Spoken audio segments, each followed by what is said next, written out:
Good evening, everyone, and welcome to the Budget Committee for Lane Community College. Our first, I'd like to call the meeting to order and ask Celine to read the land recognition. Thank you, Hillary. We begin our meeting with the acknowledgement that the land we are on is the traditional homeland of the Kalapuya people.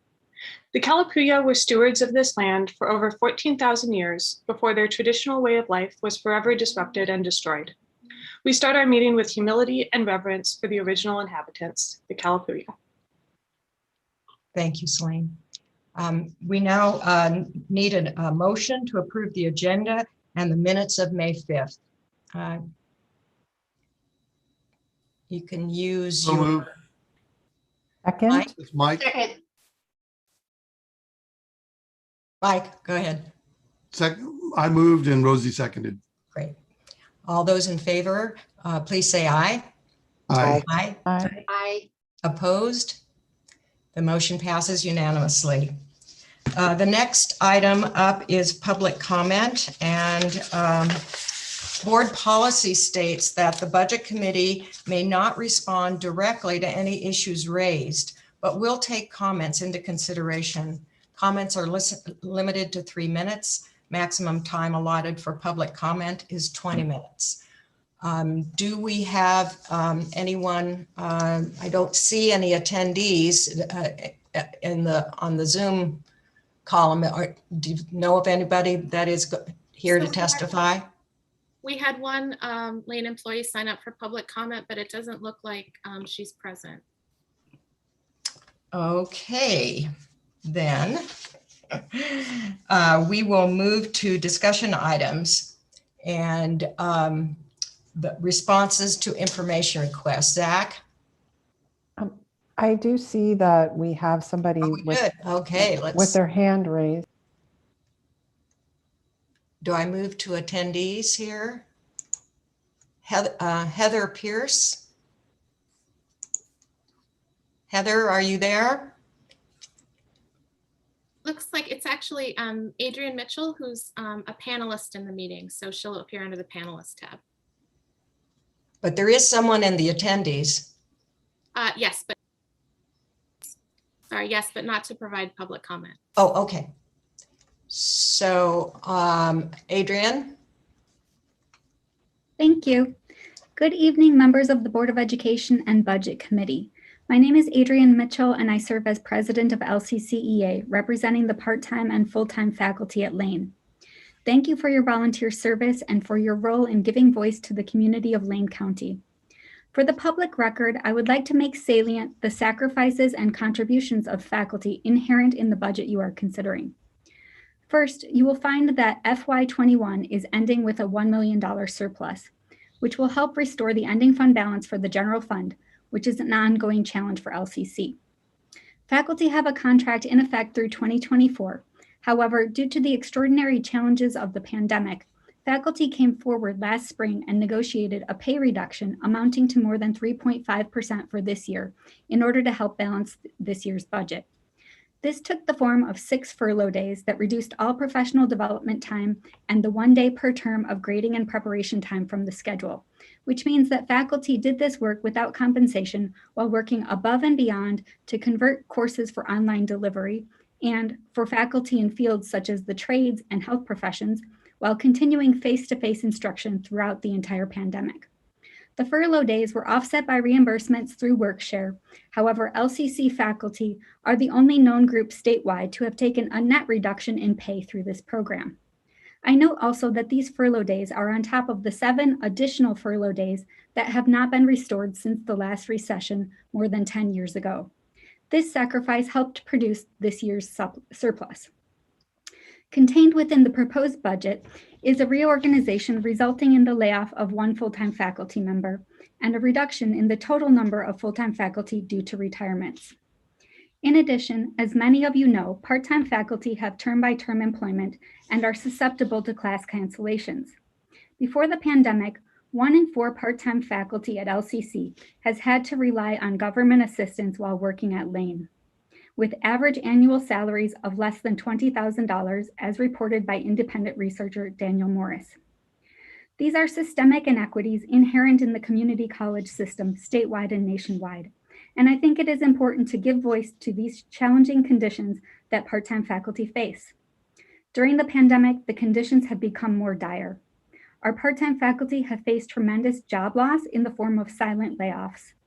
In winter 2020, LCC employed 317 part-time faculty. Today, LCC employs 255. This represents a drop of 20%. While many changes should be made to ensure that LCC spending more closely aligns with the college mission, we also need substantially better funding from the state. LCC faculty continue to actively advocate for community college funding through a statewide digital campaign and testimony to the Ways and Means Committee, for example. Finally, I invite you all to listen to the public comment at the board meeting tonight for just a small glimpse of the accomplishments and challenges of faculty working through the pandemic. Thank you. Thank you very much.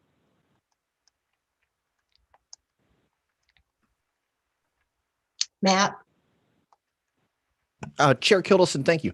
May I ask a clarifying question? I'm not responding to a comment, but I would just like a clarifying question or some clarification, please, to Adrian in regards to silent layoffs.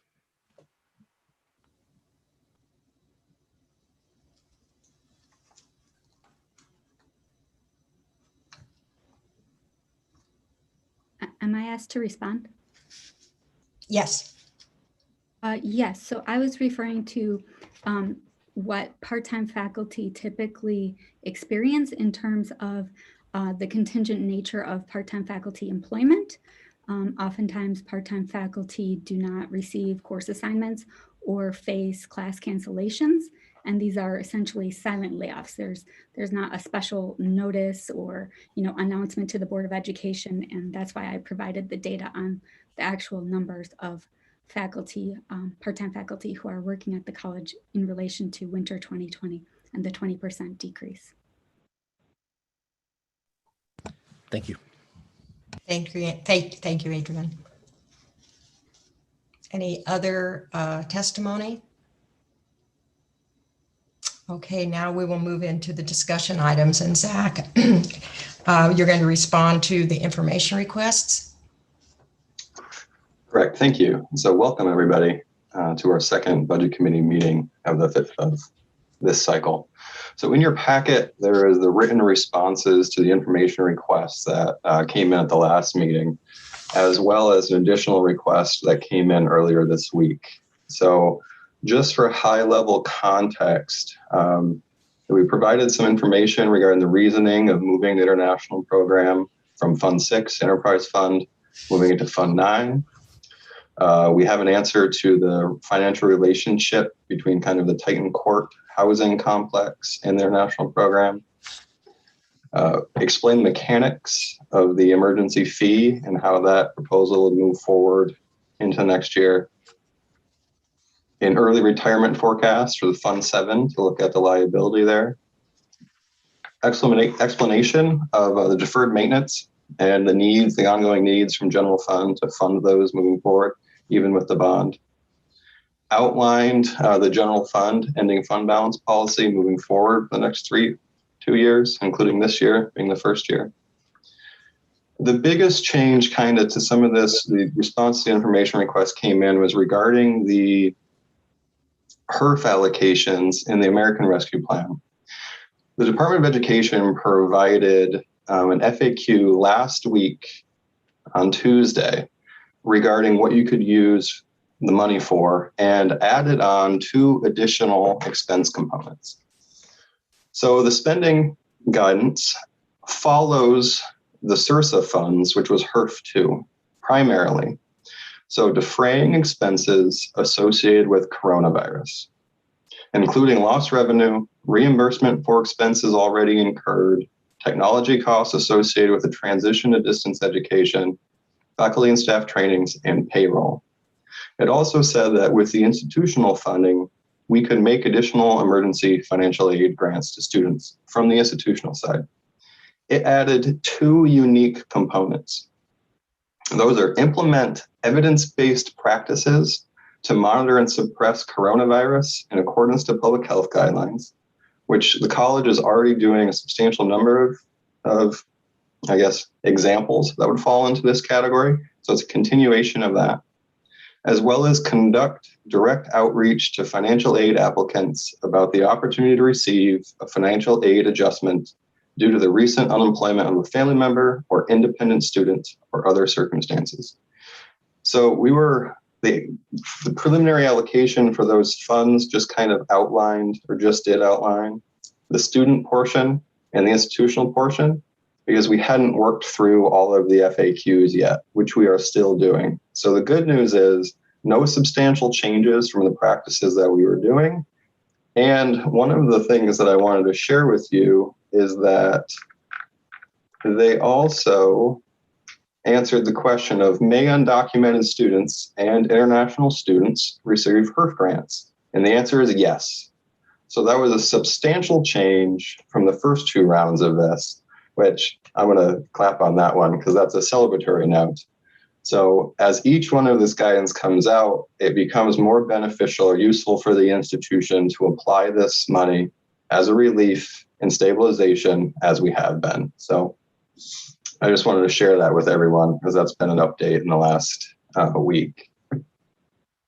Also in there is a international programs financial summary for the last couple of years.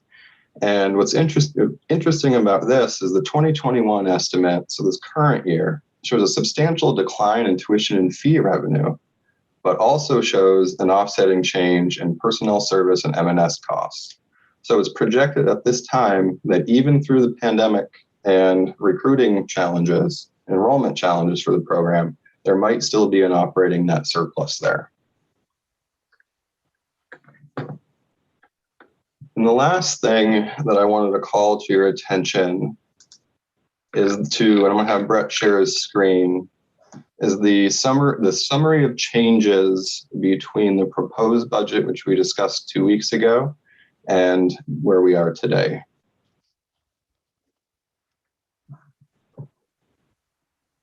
It's coming. Thank you.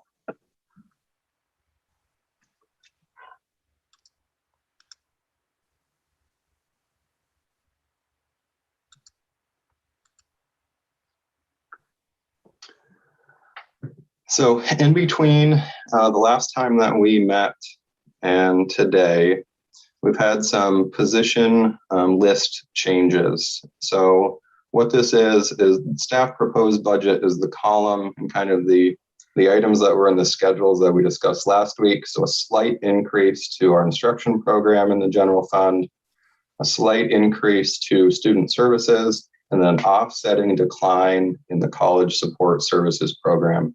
And the decline in college support services program was resetting a resignation to, we always budget vacant positions at a standard amount. So it was a reset of a position, as well as a reduction in some part-time budgets to offset the increase in contracted budgets. The next change on this sheet, so the overall net change, general fund, 0, it balances out. The next change is to Fund 4 and the capital fund. And after additional research and review leading up to the meeting last week, in ORS, so in Oregon Revised Statutes, it is called out that you have to budget all bond proceeds. And unlike the 2008-9 bond, the 2020 bond, we sold all the bonds at once. So meaning that all the bond proceeds are available to us, and we need to account for that and therefore budget for it. So that's a substantial change to Fund 4. So with that, I'm available for questions and to provide more detail in some of the responses that we provided.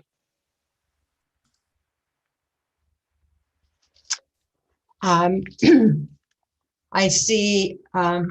Oh, I thought I saw a hand up, but it went away. My hands are showing up a little bit late on my screen, so sorry for that. Any questions of Zach on the material that was sent, or any other questions? Yes, I have one. Go ahead, Mike.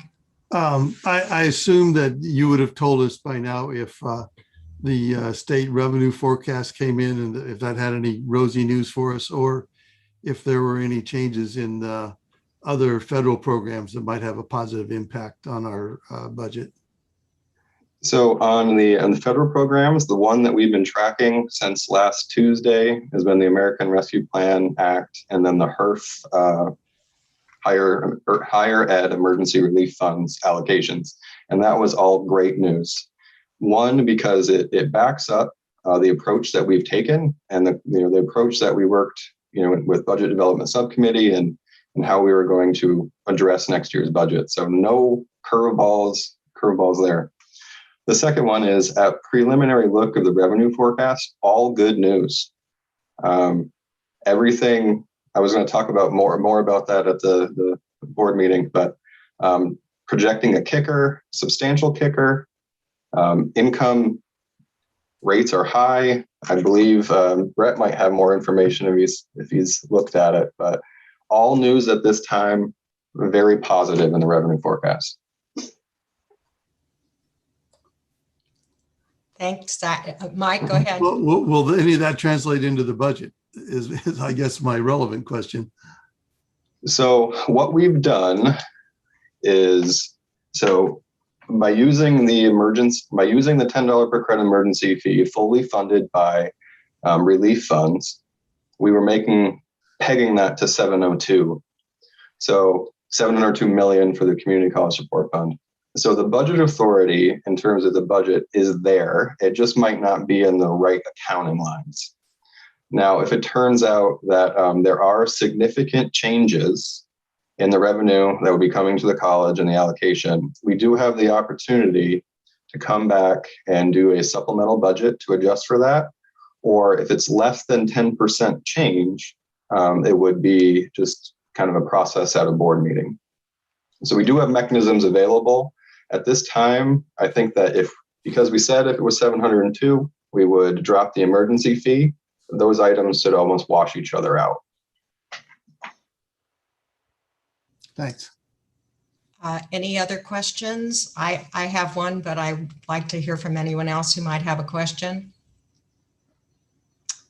So my question, Zach, is around the programs in the enterprise fund that the international program was paying off the deficits in those funds.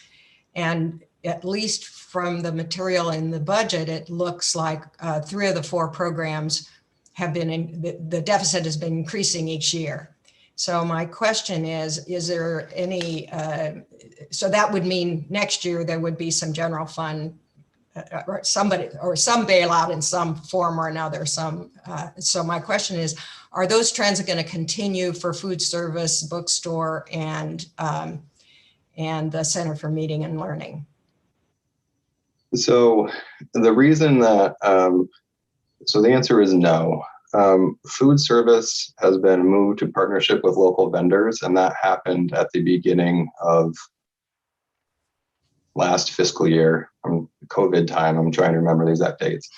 Last fiscal year. So the reason that there was really no substantial change in that between FY20 and then estimating halfway through FY21. The CML has paused operations, and with that pause, there was still some at the beginning of this fiscal year. So there was still some kind of carryover in expenses until the employees were moved into different positions. So that's why there was the growth. So that, at least for the time being, there should be no substantial change to the CML deficit here. The Titan store has also been moved to college hosted operations of the Titan store have changed to using a bookstore vendor. And then the reason that the expenses jumped is that we're still finding some invoices that are coming in 2 years late that we're needing to pay. So we shouldn't see any substantial change in that.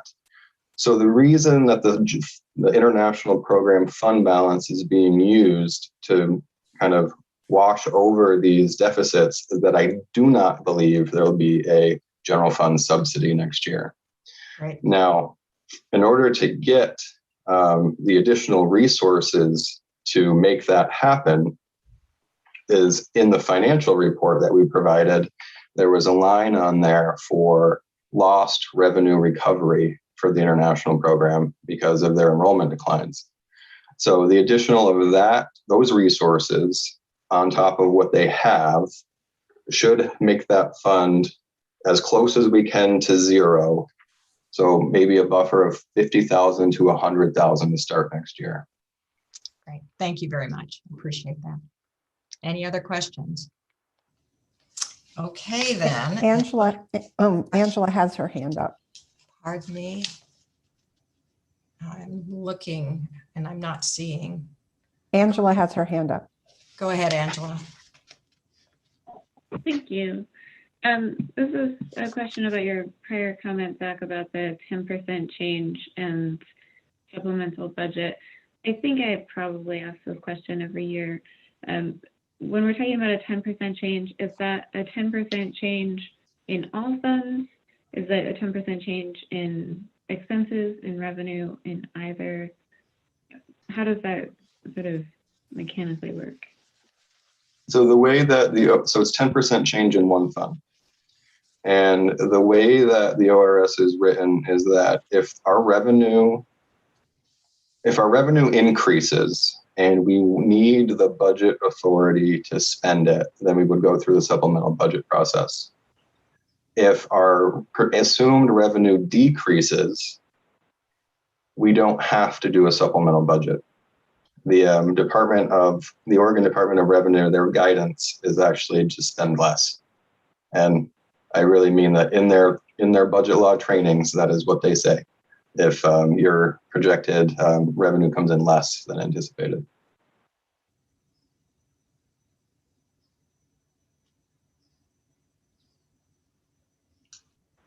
Okay, any other questions? Wayne has her hand raised. Go ahead. I am wondering, sort of given this discussion around the some of the funding uncertainty and the possibility of a supplemental budget, can you provide more information on what that process looks like? Should that be something that has to be undertaken? So if the change is 10% or less, the board does not need to have a budget hearing. If the change is greater than 10%, there would need to be a budget hearing where we would have to post, I believe, a legal notice in the newspaper to advertise that we were doing that. At this time, even with a substantial increase in the Community College Support Fund, with the budget authority that is in the budget for the emergency fee, I don't know if we would have a 10% change.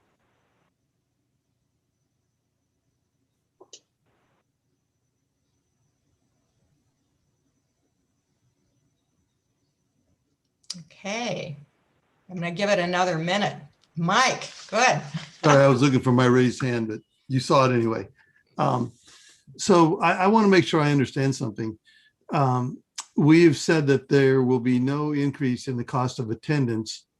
And so I'm assuming that if we get additional revenue and we're able to take that off of, reduce the students, the charge that we're placing to students, the students could actually experience a reduction in total overall cost of attendance over last year. Am I understanding that correctly? I don't think so, because I mean, I'll let somebody else chime in, and I see Paul's hand come up. But Paul?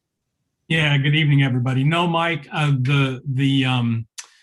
they're currently with the emergency fee, that's 100% offset by federal grant funds. So that has no impact on the students whatsoever right now currently. So if we take that away, there's no impact still on what the students would pay. The tuition was set, and that would not be impacted by any changes in that emergency fee. Thanks. Margaret? Yes, thank you. The good news is, though, that there'll be a substantial amount of money coming in through HERF, and a substantial portion of that will be distributed to students. We have not gotten to that formula yet, because Zach continues to wait for guidance. So it's separate from this process. This process will approve a budget. And the good news is, for every student coming in, there will be relief. We just can't tell them exactly how much yet. Thanks, Marge. Okay. Angela? Oh, pardon me. Oh, I was just going to say, to follow on to President Hamilton's comments, is that the student financial aid grants portion of the American Rescue Plan is over $8 million for the college. Angela? This is a question. Thank you. I think this is a question I should have asked some time ago. If the state revenue comes in higher and then we offset this emergency fee with federal money, will we be leaving money on the table anywhere in that process by using these sort of offsetting offsets? Or will we still be able to get our hands on all of that money? I am 150% determined that we will not give any of the federal money back. So if we come down to the last 2 months of our spending and we cannot get a no-cost extension where the Department of Education would give us another year to spend the money, and then the Department of Education has told us that we can provide additional financial aid grants to students with the institutional portion. So if it comes down to, with these shifting and offsets, that there's additional money that kind of came back in, well, our lost revenue impacts weren't just limited to the general fund. It was every one of our funds. So in those preliminary allocations, I stopped counting and just kept it to the dollar amount in the grant, because to me, a lot of that was going to carry over into next year, or next year, as well as the third grant, or the third award. Thank you, Lisa. And then Rosie. Thank you. So Zach, thank you for the detailed explanation about the relationship between the international program and the move between the funds. I had asked for more of like a pros and cons approach. I mean, I definitely think it's a positive that we are using those dollars and wiping out that debt from that we've been carrying over. I am wondering though, where the payments for Titan Court came from this year in terms of our debt schedule. Are we just taking that out of the general fund? And since we won't have the international fund, the international student program dollars going forward, it's good to see we'll continue to move them over. But I'm just concerned about how we are going to be continuing to offset that debt.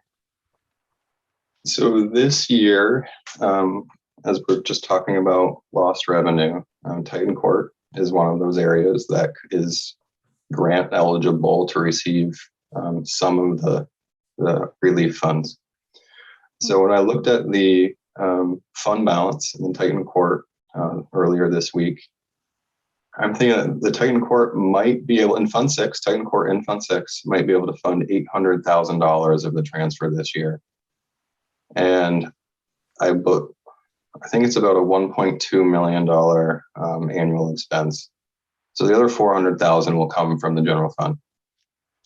Next year, it was kind of be that same relationship. Whatever Titan Court can afford and pay, they will, and transfer that over, and then the general fund would pick up the residual difference.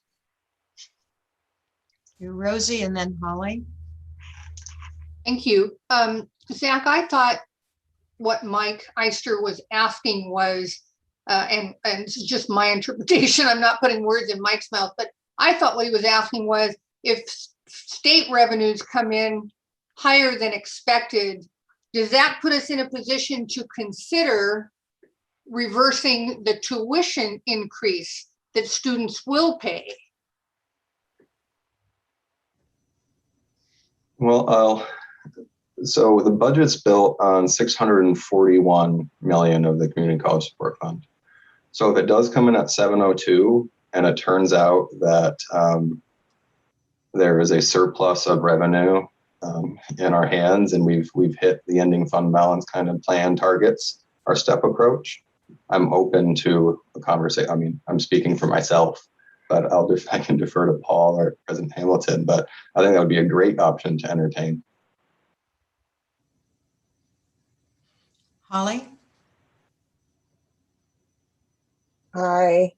So my question is about the offset, and I hear you saying that financial aid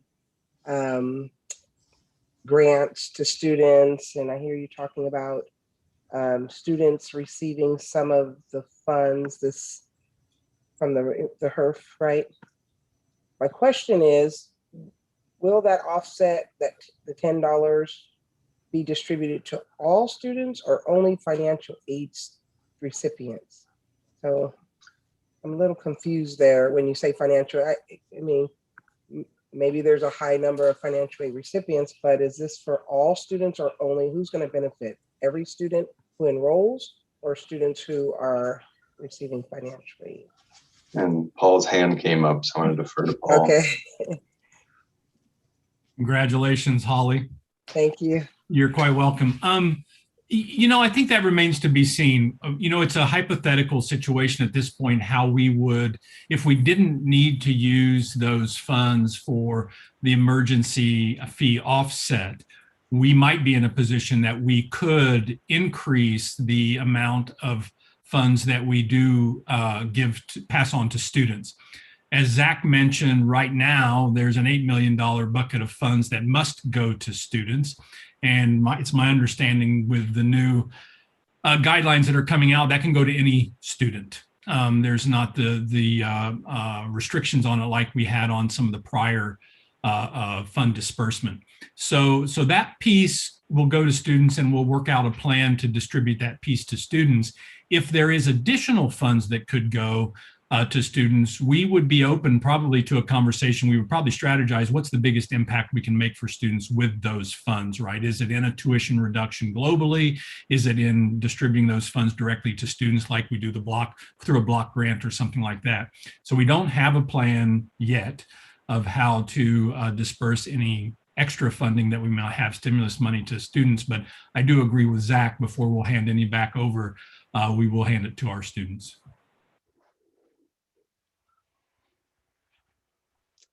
Any other questions? Are we ready to take action?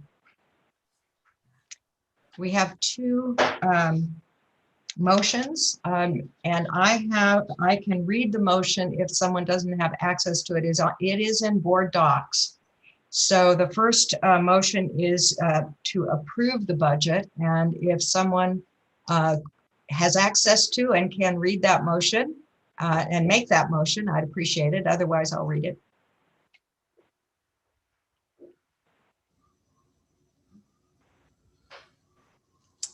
Madam Chair, I'm prepared to read the motion if you like, but I would defer to a lay member of the Budget Committee if someone would like to do it. You're a full member of the Budget Committee, Rosie. Okay. Make that motion. I move that the Lane Community College District Budget Committee approve the 2021-2022 fiscal year amended proposed budget as discussed by the Budget Committee for all funds totaling $358,061,188. And I need a second for that motion. Celine seconded. Any discussion, questions, discussion? Do we need a roll call, Donna, or can it be a voice vote? Roll call. So will you please take the roll? Absolutely. I'll start with Ian Winbrock, Aye. Clarissa Parker. Aye. Holly Bauer Shaper. Yes. Kevin Matthews, I don't believe is in attendance. Siobhan Cancel. Aye. Hillary Kittleson. Aye. Celine Swenson Harris. Yes. Holly Johnson. Yes. Angela Van Kraus. Aye. Mike Eister. Aye. I think Matt had to leave the meeting. Chelsea Jennings. Yes. Rosie Pryor. Aye. Lisa Fragola. Yes. The motion passes unanimously, and we are ready for the second motion to approve taxes. Rosie, would you like to do that again? Sure. I move that the Lane Community College District Budget Committee approve property taxes for the 2021-2022 fiscal year at the rate of, how do you say that? 0.6191 per $1,000 of assessed value for the permanent rate tax levy and in the amount of $12,967,000 for the general obligation bond levies. And second to the motion? I'll second it. This is Mike. Thank you. Donna?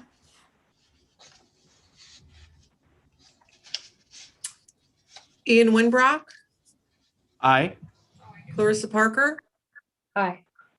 Holly Bauer Shaper. Yes. Siobhan Cancel.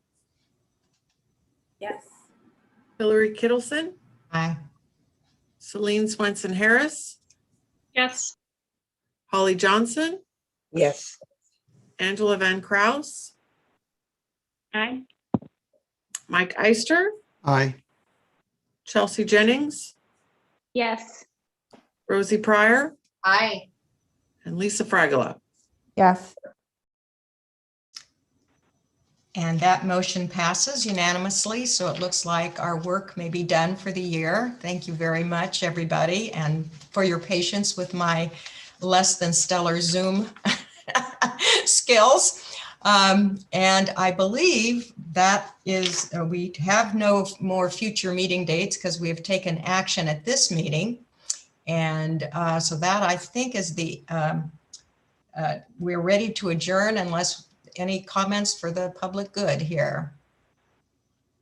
I would just like to remind board members that we'll be using the same Zoom room for the board meeting, which will begin at 6:30.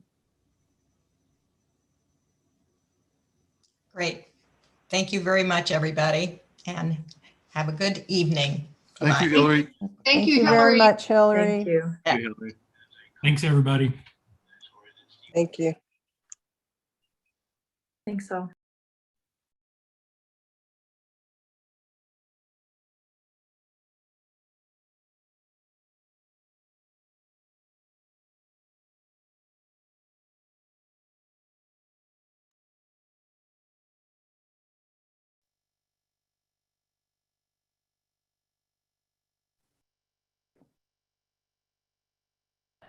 Okay, it helps if I unmute. I will now call the May 19th board meeting of the Lane Community College Board of Education to order. In recognition of Governor Kate Brown's Stay Home, Save Lives executive order to combat the spread of COVID-19, this meeting is being held remotely. I'd like to remind board members and staff to please keep themselves muted and use the raise hand feature when you would like to speak, if you are able. Board members are also asked to have their video turned on so you're visible to the viewing public. Donna, could you please take the roll? Call the roll. Holly Johnson. Here. Angela Van Kraus. Present.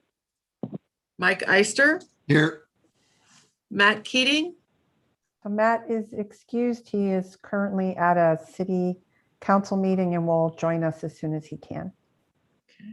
Chelsea Jennings, Here. Rosie Pryor, Here. Lisa Fragola.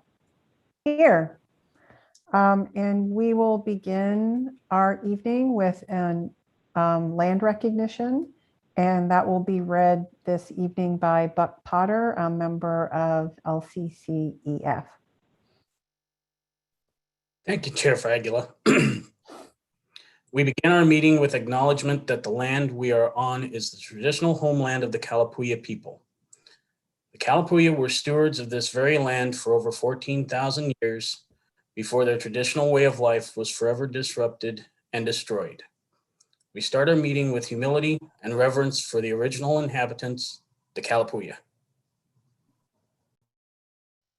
Thank you for representing LCCEF tonight and reading that for us, Buck.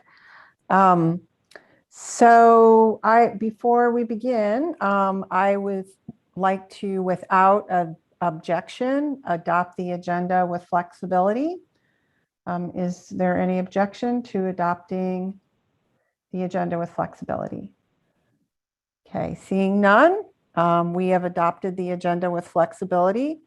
Before moving to the president's report, I would just like to remind anyone who is interested in providing public comment tonight or making a statement, please do try to sign up. That information was being displayed on the screen.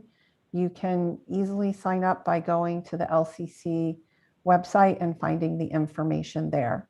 You will see a linked article at the bottom of Lane's homepage for registration, lanecc.edu. Thank you, Randy. So let's go ahead and go to the president's report. Dr. Hamilton. Thank you, Chair Fragola, and welcome everyone to the May board meeting for the Board of Ed. My full report's in your packet, but I will highlight some of the items of our major initiatives. We start out with congratulations for our newly elected board members, Holly Johnson, Zone 1, Steve Mittal, Zone 5, Austin Folnege, Zone 4, and welcome back for another term, Mike Eister, serving Zone 3. Tonight, we celebrate Asian Pacific American Heritage Month. A more commonly used identity term is Asian Pacific Islander because of its inclusivity of East Asian, South Asian, Southeast Asian, and Pacific Islanders. We encourage you all to look for these culturally inspired fine arts, crafts, cultural heritage, and poetry events all throughout our region. So we had spring conference this month. Focus was on guided pathways and how to improve in our metrics. We look forward to bringing the board a full presentation in the fall. LCC did it again, and we have 3 scholars named to the Oregon academic team. Congratulations to Dipti Gautam, Nora Jackson, and Shauna Staff. The USATF Olympic team trials in Eugene named our own physical therapy assistant faculty member, Christina Howard, as a member of the Olympic trials medical team. Congratulations, Christina. This is a great big honor. KLCC is in the news again for winning 5 regional Edward R. Murray Awards from the Radio, Television, and Digital News Association. It is an honor to have such a well-respected station as part of our team. LCC has also been awarded a STARS Silver rating for its sustainability and reporting of its sustainability. Congratulations to Luis Maggiore and Jennifer Hayward and the entire facilities team. We are one of 36 schools in Oregon to receive $1.5 million for a seismic grant for our Florence campus. Congratulations, Jennifer Howard, and all of your team for obtaining these funds. Pleased to announce we have, this literally came in today or yesterday, a donation of a Cessna Citation airplane from Mark Garber with Phi Air to help our aviation maintenance program. The appraised value of that airplane is $225,000. So we thank Mark and Phi Air for their generous donation. So as you all know, Salem's been very busy vetting all the hundreds of requests coming in across the state. And these requests are all based on what's coming through with our economic forecast, which you'll hear about a little later on this evening. So I want to offer my thanks, and the board I know will join me in thanking Representative Marty Wilde, Congressman Peter DeFazio for including our projects in their list of priorities to be funded by special relief funds. We are hopeful that these projects will move to the next level of approval. Fall 2021 reopening safely planning moving along as we're waiting for Oregon's metrics to continue to move towards 70% goal. The board will hear more about our guidelines this evening, and we look forward to opening up the whole state. Our strategic plan is moving forward on schedule. Goals are being drafted. We're prepping an executive summary for the college community to get their feedback. A draft of goals and objectives will go to this board at their July retreat for review and comment. Following the board's review, we'll then work with the college to develop strategies and set our benchmarks. Governance reform also continues. There'll be a town hall Friday at 10 to review the recommendations and a work plan. Revisions to a governance system take time, and there's still lots of details to be worked out as we move forward with the transition. I sincerely wish to thank the governance implementation team and now our college council for putting together the work plan and working on all of these details. The Year 6 accreditation report was accepted by Northwest Commission, and there were no questions and no concerns.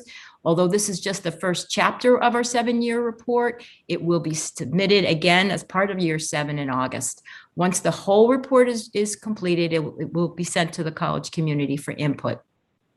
We all love the arts, and we all love seeing our students perform in the arts. So please mark your calendars for May 21st at 7:30 p.m., May 22nd at 2 p.m. to virtually attend student production of Spring Inspirations. Attending a production is how we can show our support for our students. Finally, we're all preparing for the big finale, commencement, June 12th, 10 o'clock. Attending will be easy. Put on your sweatpants, open your laptop, make a cup of tea, just sit back and enjoy the show. Commencement is a celebration not only of our students, but of all of you who helped make their success happen. Please, please come join us to wish our graduates congratulations. And this concludes my report. Thank you, Marge. It's good to hear all of that information about things that are going so well at the college. I'm going to move us on to statements from the audience. The board will not respond directly to issues raised by the audience, as is our practice and part of our policies, but we'll refer those issues to the president for appropriate action. However, we do appreciate attendees' participation in our LCC board meetings and the willingness of stakeholders to address the board. So as mentioned earlier, you can sign up for public comment by going to the bottom of the LCC homepage. And I will begin by recognizing you. And if you are in the attendees, you will be moved over to the participant side of the board meeting, and you should be able to, after that transition occurs, unmute yourself. And if you choose to, you can turn your camera on. So the first person that we have speaking tonight is Nancy Wood from LCC faculty. Okay. All right. So tonight I'm here to share my story of how my students stepped up during the pandemic. In June 2020, I learned that some counties in the Portland area were actively recruiting community members with first languages other than English to work as COVID-19 contact tracers. I'm faculty in Pass Lane Health Professions and ESL, and I work with students from multiple non-English first language backgrounds. So I immediately contacted Lane County Public Health and asked whether they had any jobs for my students. Lane County Public Health was not able to offer paid employment at the time, but they were interested in working with my students as volunteers. So I got to work. I added content on infectious diseases, COVID-19, and public health to my Pass Lane Bridge to Health Professions summer course. And I also did the COVID-19 contact tracer training myself, and then created lessons from that designed to support my students who would take the training themselves. As a part of my Pass Lane course, all of my students completed COVID-19 contact tracer training, and some of them went on to volunteer as contact tracers through Lane County Public Health. Meanwhile, Jeff Mizell, Angela Long, and Josh Snodgrass at the University of Oregon were also working with Lane County Public Health to develop the Corona Corps, a program for U of O students to receive paid public health training and employment as contact tracers. Since I had a few students with extensive professional skills, I contacted Dr. Mizell and was able to connect my students with paid work through the U of O Corona Corps. 2 of them then moved on to permanent jobs in public health, and they're now making huge contributions to the Spanish-speaking communities in Lane County. Recently, Dr. Mizell contacted me again to let me know that the Corona Corps is expanding into the Oregon Public Health Corps. The U of O and the Oregon Health Authority would like to join forces with LCC and community colleges throughout the state to develop our public health workforce for the future. I believe it was the fantastic work of my Pass Lane and ESL students that helped the U of O and the OHA fully recognize the central role our multilingual communities have to play in public health now and into the future. Thank you. Thank you very much, Nancy, and for your efforts on that. I did forget to mention that speakers have 3 minutes. And we have historically given about 30 minutes for public comment, and based on the number of individuals I see signed up so far, I don't think we'll need to adjust that. Our next speaker is Jonathan Ray from the LCC Faculty Flight. Hello. I've been invited as an instructor at the Flight Tech program to share my story as how Flight Tech was dealing with all the new guidelines. So I wanted to start by saying I first started this job, which was my first job as a certified flight instructor and my first actual pilot job back in January of last year. I still remember the day that our director of flight operations, Paul, came into my office and informed me that we would be closing down per the executive orders of Governor Brown. When I went home that day, I didn't really realize it at the time, but it would have been the last time I taught until May. Essentially, I had just begun to find my footing in my first actual job as a pilot, not to mention I had actually gotten married a week prior. And everything with the new job, the marriage, and everything was going relatively smoothly until everything came screeching to a halt. When we returned in May, we knew a lot more about the pandemic. Both myself and our interim director, Josh Rickert, knew the importance of face coverings in preventing the spread of infection. There isn't really a possibility for social distancing in flight tech because we sit in some planes rubbing shoulders with our students. So what can you do? We wiped planes down with sanitizing wipes before and after every lesson, installed plexiglass barriers in offices when possible when doing ground lessons. And I went on a personal mission to ensure that the CDC recommendations and guidelines and school guidelines were followed to a T. Of course, I got a little bit of resistance from my coworkers for this, but my stance was we are a small, tight-knit community out at the airport. And if one of us gets COVID, then the chances are very high that the rest of us will get COVID. I ignored the weird looks from others and I wiped down door handles, planes, did everything that I could and handed out some of my personal supply of KN95 masks to my students to help protect them.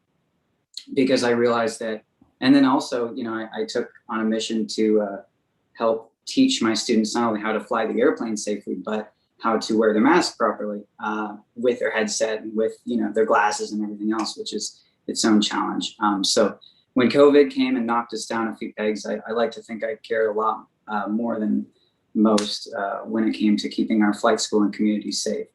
And so that's pretty much about it. So thanks. Thank you very much, Jonathan. Our next speaker is Wendy Simmons, LCC faculty from the Employee Wellness.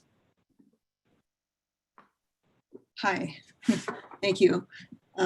Yeah, I'm Wendy Simmons, and I'm actually reading a story from Tracy Henninger Wiley, who couldn't be here tonight as she's teaching.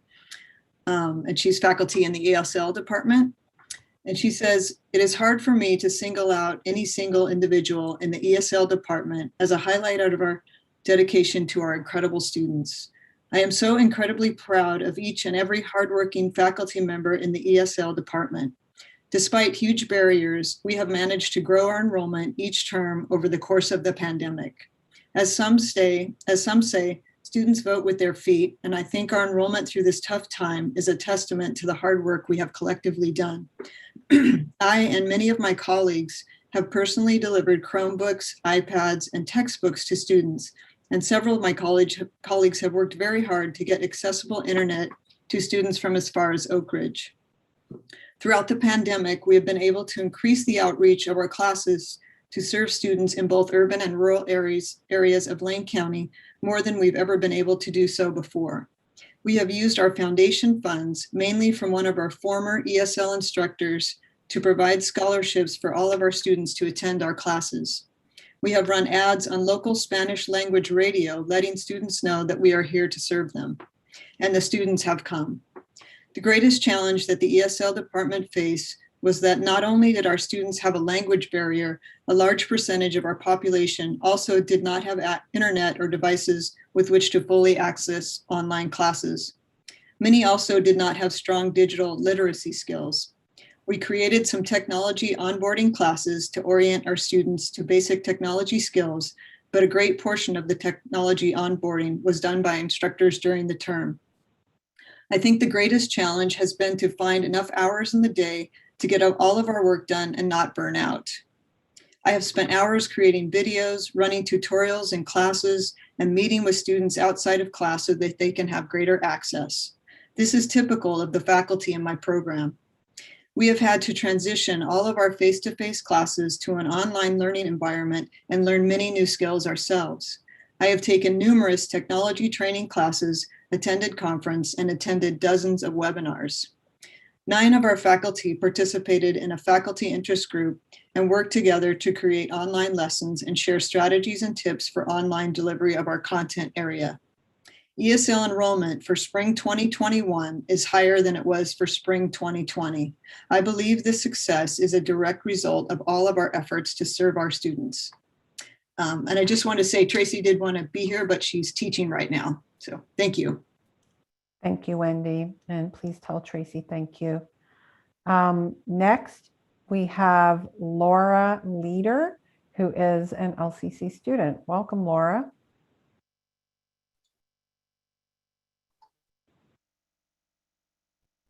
Hi there. Hi. My name is Laura Leader, and I'm a member of this year's Student Activity Committee. I'm here to discuss this year's allotments. Hi, can you hear me? Yes, we can. Am I being heard? Hello? Yes, we can hear you. Am I being heard? Yes, we can hear you. Okay. Yeah. Would it be possible for me to start over? Yes, let's restart the pretty tight timer. Yeah, time let's to get all the restart the things timer. okay. Go ahead. Okay, thank you so much. Okay, so my name is Laura Leader, and I'm a member of this year's Student Activity Fee Committee. I'm here to discuss this year's allotments and the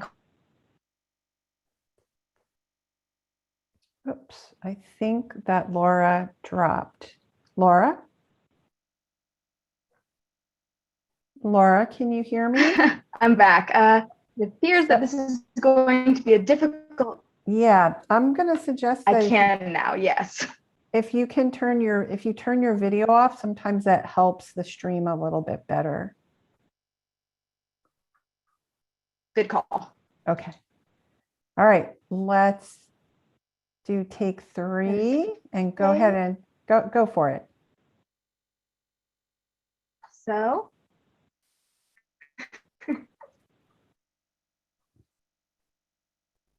okay, so I'm a member of this year's Student Activity Fee Committee. I've observed or been involved in SAFC for the past 3 years. In 1819, I watched a chaotic process filled with bias, lacking any sort of adherence to resulting in a fee that was so skewed and unfair, the college could not, in good conscience, accept the committee's decision. The fee for that. Uh-oh. Okay, I think we dropped Laura again. Okay, she's back. Laura, can you hear me?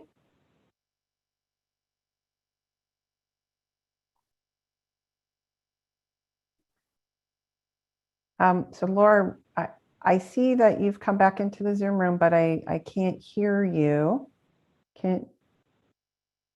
Are you trying to speak?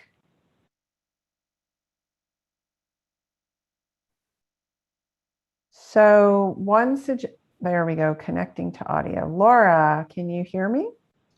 Yes, I Okay. can. Is there a method to pre-record something and send it to you, or send you my written statement? Yes, you may do that, but now that your screen is turned off, you want to give it one more try and we'll give it a go? Sure. Okay. You're doing great. Okay. So, as I've said, I'm a member of this year's Student Activity Fee Committee, and I'm here to discuss this year's allotments and the college administration's missteps in the handling of the fee. I have observed or been involved in the SAFC for the past 3 years. In 1819, I watched a chaotic process filled with bias, lacking any sort of adherence to procedure, and resulting in a fee that was so skewed and unfair, the college could not, in good conscience, accept the committee's decision. The fee for that year was frozen. In 1920, I was elected to fill one of the 4 at-large seats. I watched a process that was significantly streamlined, very fair, and full of engaged members acting in good faith. However, there was very little resistance to any of the requested increases across the board. In 2021, I was again involved, this time in an appointed position. I watched a process that, despite being significantly impacted by the new virtual medium, was the smoothest, fairest, and most thorough by far. And I truly believe that our original recommendation reflects that. Our decisions were based on in-depth conversations and debates, using all of the avenues available to us to get the information that we needed. Almost all of our decisions were unanimous, in large part because there was so much discussion before we reached our conclusions. All of our increases and decreases were distinctly accounted for and explained, some even being planned during last year's SAFC, and no decisions were made with haste or without due consideration. The college decided to reject our recommendation. It is fairly clear that none of them actually reviewed the recordings of the meetings, and instead acted on their instincts and their fear of bad optics. We were basically told that unless we made certain changes to our allotments, they would freeze the fee where it was, a fee that severely underfunded some groups and ridiculously overfunded others. They threatened to do the same thing that they did in 2018-2019, a year of pure chaos and bad faith. The college put us in a position where we were forced to amend our recommendation, because we knew that only by playing by their rules could we make sure that we were able to fund the groups who needed it. None of the decisions we made in that final emergency meeting were reasonable or rational. As we made motions and voted, we made clear that we did not agree morally with what we were doing, but we had a choice. We could either take a moral stand and agree to stick by our well-considered original recommendation, or we could bow to the administration, making sure that the student groups who needed an increase most got their funding. We put the students first, something that it is clear the administration is not doing. They were only considering the perceived optics and not the reality of the situation. They undercut the SAFC, a group which was formed specifically so that students could make determinations about student money and how it should be spent. It was made clear that that was never our job at all. Our job was to go through all the motions for them and then make the recommendation that the college wanted. And if we didn't do what they wanted, we would be stripped of our right to make a recommendation at all. The college was out of line here and made it clear that they do not value student voices. They only value their image and the bottom line. Thank you for your time. Thank you, Laura, and thank you for persisting. Our next speaker is Sarah Washburn, LCC faculty, social science.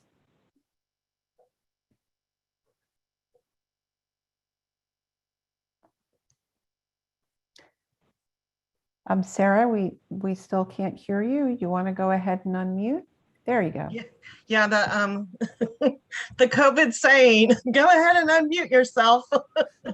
I am Sarah Washburn. I'm a part-time history instructor. I'm here to tell you about my experience within this whole COVID kind of madness as it came together. And one of the things I'm going to emphasize here is going to be how I think everyone that I had to deal with on campus, from the ATC to the library to just to the tutoring center, was really great. And I do want to call out some specific people. One of the things that, and one of the challenges that I faced, was actually having a deaf student in my class and having an interpreter. And having done that in the classroom, obviously, you know, you have the interpreter stand up and sign. How do you do that virtually? And I have to tell you, the interpreter, Melody, was wonderful, and she was wonderful to work with. And I met with her ahead of time so that we could set up, so we would know, I would know how to set up my meeting and my lectures for this student. One of the things that we ran into was also that the student needed to be able to record the lecture so that she could go back and review it. And the ATC, I had no idea how to do this. I knew how to record my own lecture when I was on Zoom, but I had no idea how to do it. The ATC, Melody and Richard Glover, another instructor who understood how to record the allow the student to record, really helped me. He set aside his own time to come in and meet with me and allow me to do that and kind of play around with my recording, how we set it up, and we figured it out, and it was great. The other people I would like to call out are really in the library. One of the things I ran into is that as a history instructor, you're always using documentaries and clip from documentaries, and I use a lot of PBS documentaries. Those are very hard to find online on public platforms. And I have my own copies of the DVDs, you know, to show in the classroom. But I was like, what am I going to do now? The library stepped in, Raymond stepped in, Films on Demand. They became my best friend of how to get this material to my students. And they were great. And they were also great because I had students who needed the textbook that was on reserve. I had some students that just had an issue with their student loans. I had some issues with domestic situations. I also had one student who had some problems with the fire. And I just have to tell you that Raymond was great. Everyone, ATC, Shed, tutoring, all of them really stepped up to make this process so much easier for me, that something I thought was going to last 4 to 6 weeks ended up lasting over a year. So I just want to say thank you so much to all of them. And thank you to the board. Thank you, Sarah. Next, we have Sharon Hagan, faculty with the dental clinic. Hello, I'm Sharon. I'm the coordinator of the dental hygiene program. And I wanted to share with you what the dental clinic's been doing this year. And I have written information, but I think I'm going to cut that a little bit shorter than all my writing. Over the course of the pandemic, our clinic hours of operation had to increase about 20 hours a week, most weeks. The winter term students spent Monday through Friday in our clinics, and also we worked 6 Saturdays to bring underserved dental patients to our students. Dental hygiene students have an education based on the care that they provide to patients. So we have to have patients all the time. And the college has contracts with Oregon Health Plan. And also we have a federal grant for HIV positive patient care. And we have about 250 people in that population. So we have a lot of populations that are wanting and seeking care with us. But during COVID, it's been hard for the public to feel comfortable coming to a clinic. And during the summer, we remodeled the clinical space and made walls and doors for every one of the 19 units that we have. And that was a wonderful thing that happened for us, because when the patients come, they're very looking around and wanting to see what's going on. And a lot of people have been coming for years and they felt very safe there. So that's been a very positive thing that the college has done. So we've had 14 Saturdays that we have provided care to patients on Saturday, in addition to our regular Monday through Friday and Tuesday nights till 10 o'clock. So I just wanted to share how much work we've been doing and how positive it has been for our students. Everyone's of the 20 students will be graduating this year that are in our second year. So I'm very proud of all of them. And we've had some challenges when the patients weren't coming. At the beginning, we started calling our listed patients and made a very successful year for ourselves. I would like to invite anyone who's here tonight to come to the dental clinic and see our operations. We're getting ready and planning for our new clinic that hopefully will be on the college campus. But right now we're working industriously to graduate students. So thank you very much. Thank you very much, Sharon, and for your work in the community. Up next, we have Jeremiah Vandergrift. Jeremiah, do you want to go ahead and unmute? I can see you've joined the meeting. There we are. I apologize. I have not prepared anything. No worries. I would welcome. just like to show some support to the this year's SAFC's statement, their initial statement that Laura Leader had talked about, and express that I am in support of that. I do not have anything else other than that prepared. My apologies. Well, thank you for joining us. That's fine.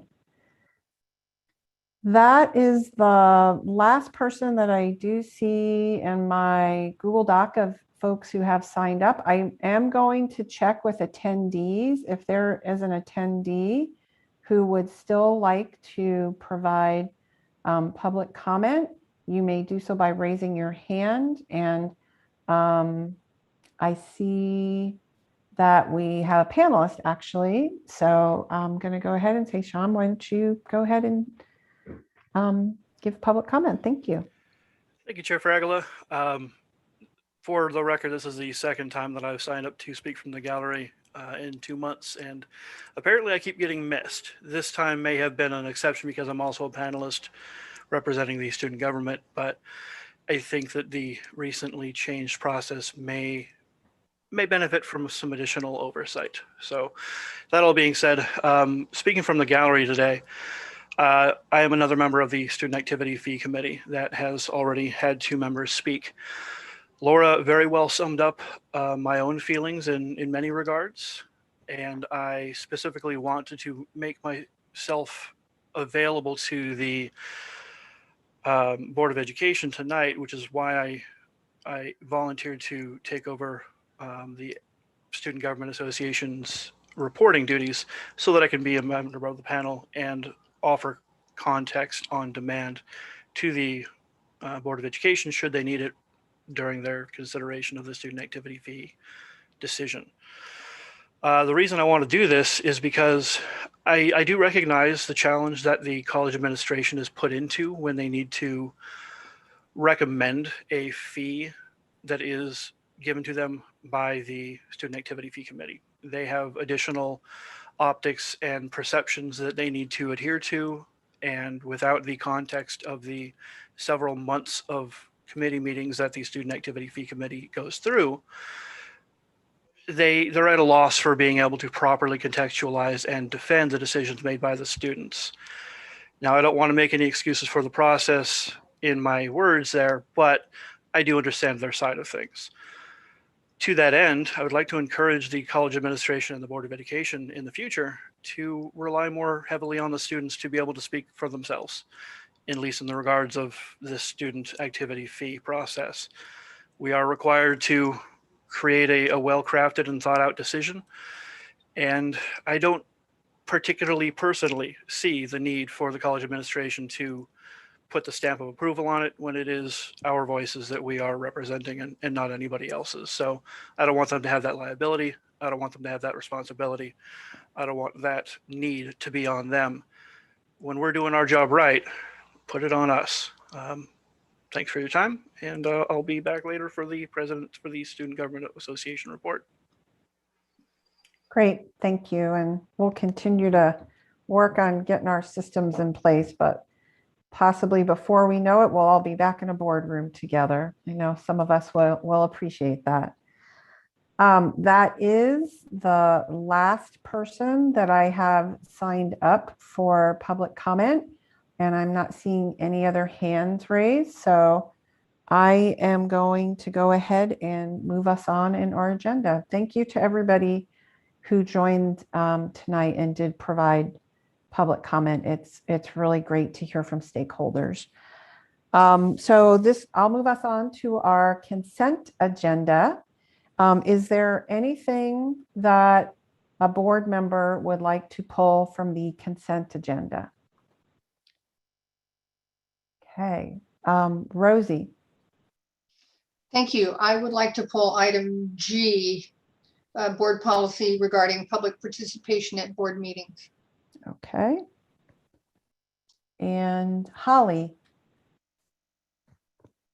Thank you. I would like to pull item F, the student activity fee. Okay. Angela? Thank you. I'd also like to pull item M, LCC BP 510, please.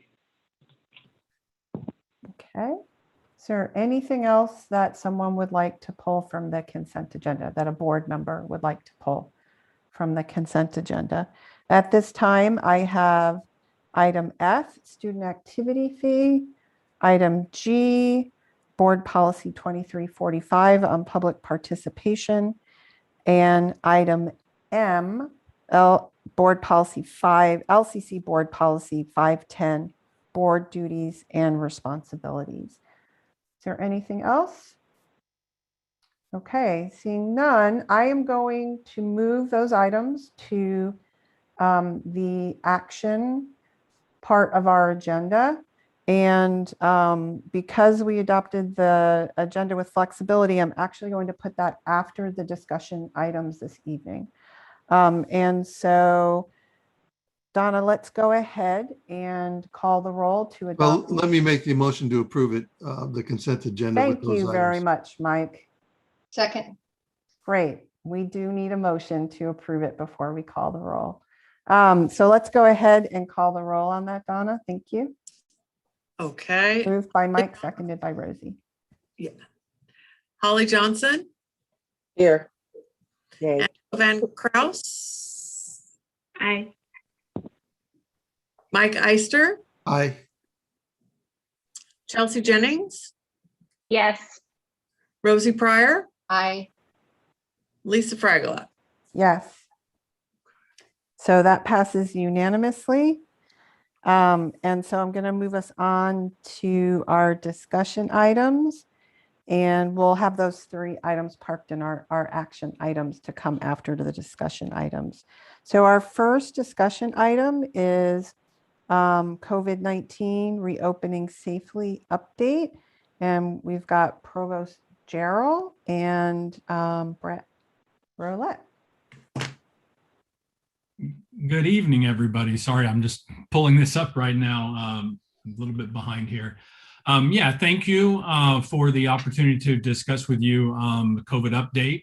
As you are aware, if you watch any of the news and follow it or listen to KLCC, you'll know that there's been a lot of movement at the state level in guidelines, and it's actually created a significant amount of confusion because we operate under a different set of guidelines than the businesses do and the community does. And so one of the recommended changes that we have for you with the institutional plan would be a change that would discontinue the requirement of mask wearing when outdoors. The language that we would replace, I've put there for you. Basically, this brings us in line with the state OHA guidelines and CDC guidelines around mask wearing out of doors. And it also allows us to, because we would be more consistent, it decreases the likelihood of us having significant issues on campus with, if we have a policy of mask wearing and folks are not used to wearing it out in town or whatever, it allows us to be a little bit more consistent with that. So we would like for you to consider the language that we have placed there for you. As you are aware, our institutional plan requires board approval for changes. We did discuss this at our reopening advisory team, and this is the language that was discussed and recommended by that group. Everybody was on board with this particular change that we've asked for here. I have also indicated for you some department reopening plans that were there. In addition to these, we reviewed about 9 or 10 of them yesterday as well. So you'll be seeing those at our next meeting as they come through those departmental plans. Most of them were single event end of year kind of ceremonies and things like that. We've also included for you a couple survey results, both from students and employees regarding being vaccinated, feelings about being vaccinated, feelings about returning to campus. So we're here to answer any questions you may have about that. And Brett has put together for you upon your request, last board meeting, a summary of some of the information and communications that we have been putting out regularly. And this is just a sampling of them. It's not entirely inclusive of everything that has gone out, but it represents our strategies for the most part. So with that, I'm here to answer any questions you may have about any of the attachments that we have or the suggested language change that we would like for the board to approve this evening. Okay, are there questions or comments for Paul? Rosie? I move the board approve the proposed updates to the Lane Community College Reopening Safety Institutional Plan. Okay. Is there a second? Second. Okay, seconded by Angela. And I did just want to qualify for board members. This was placed in the discussion item, and Paul is bringing this to us because it literally came to everybody's attention, I think yesterday. Is that correct? That is correct, yes. Okay, so we have a motion from Rosie, seconded by Angela, to approve the proposed updates to the Lane Community College Reopening Safely Institutional Plan, which I believe is allowing individuals on campus to not wear a mask when outside. Rosie, did you want to speak to your motion? Okay, Angela? Did you want to speak to it? Sure.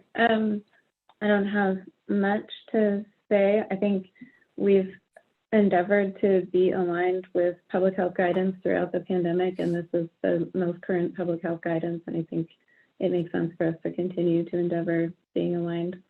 I do have a question which may be answered in the materials, and if it is, then I apologize. But I don't know if that falls under speaking to the motion. So okay, we can come back to more questions. Thank you. Mike? Yeah, if this was in there, I didn't see it, Paul, but it's unclear to me. Say, I saw the part about strenuous exercise. What about spectators, say like at a baseball game or an athletic event outdoors? So the language that we would replace with when you're referring to strenuous exercise, that's our current language. Actually, we would strike that.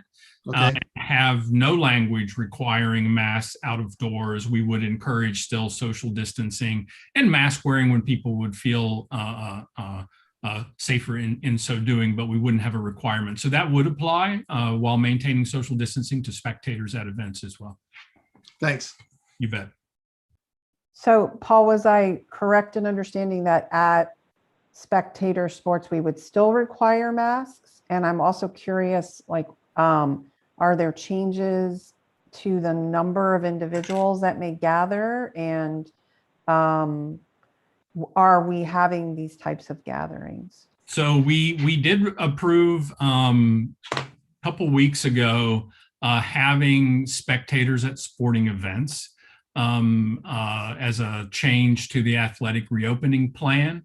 With the current level that we're at right now, I believe the maximum number at any event, and mind you, we don't have stands and things like that, right?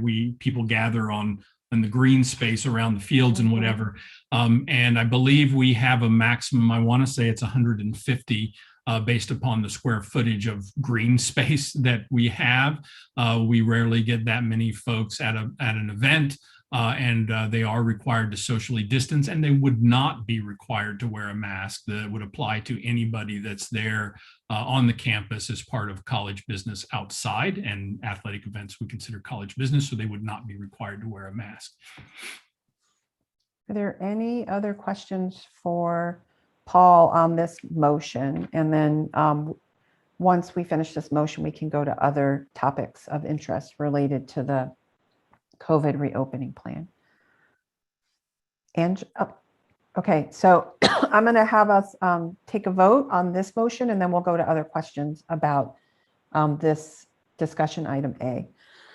Excuse me. Donna, you want to call the roll on the motion to approve the proposed updates? Sure.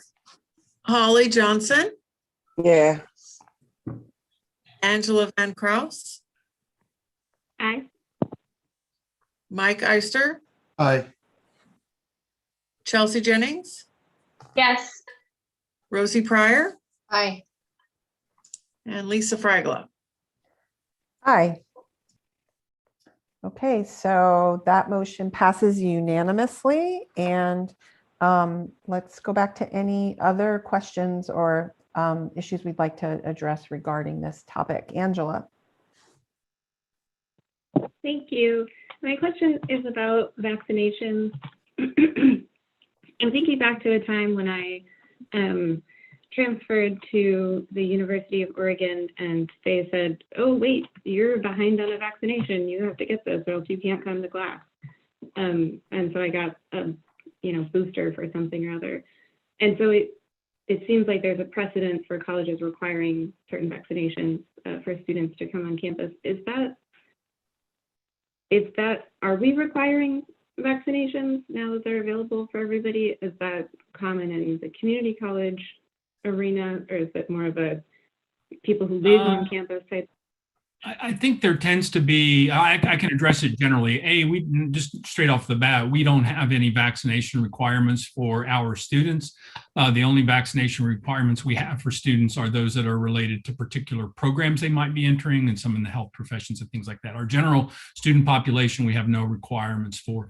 It's a little bit different when you're talking about a college with a residential campus, because students are living in close contact with each other in those settings. They tend to have some more strict guidelines around vaccination requirements, but most community colleges that are open access institutions and non-residential tend not to have those kind of vaccination requirements that you would see at a four-year college.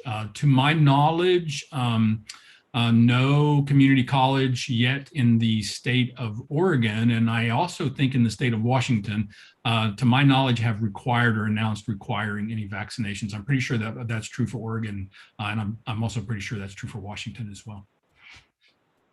Mike?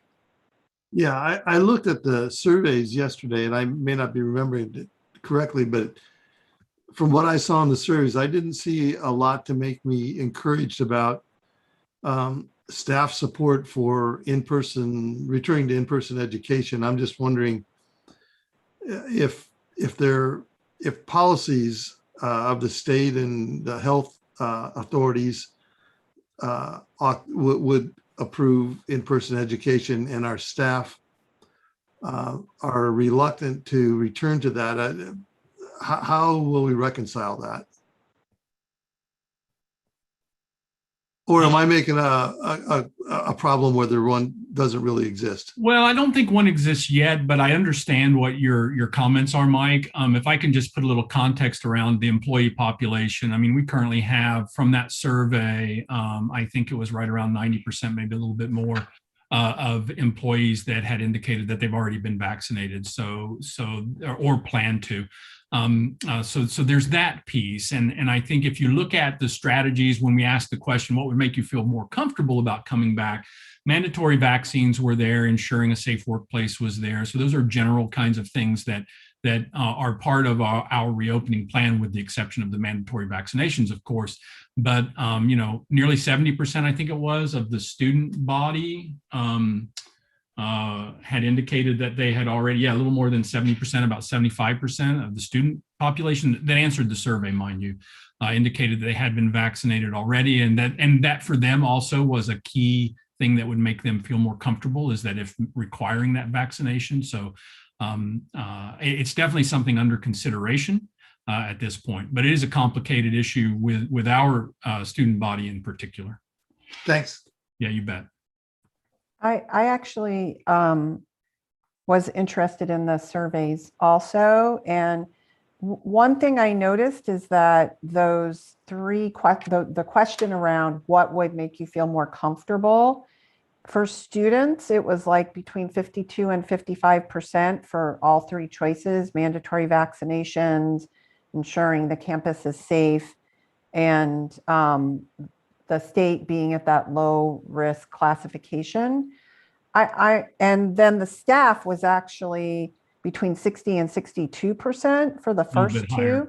Mm-hmm. Yeah, and 52% for the low risk classification. So part of me wonders if, one, are we going to continue to survey folks, but to survey stakeholders? But I wonder if people, you're asking about one thing, but if we were implementing all three, if that would increase the security.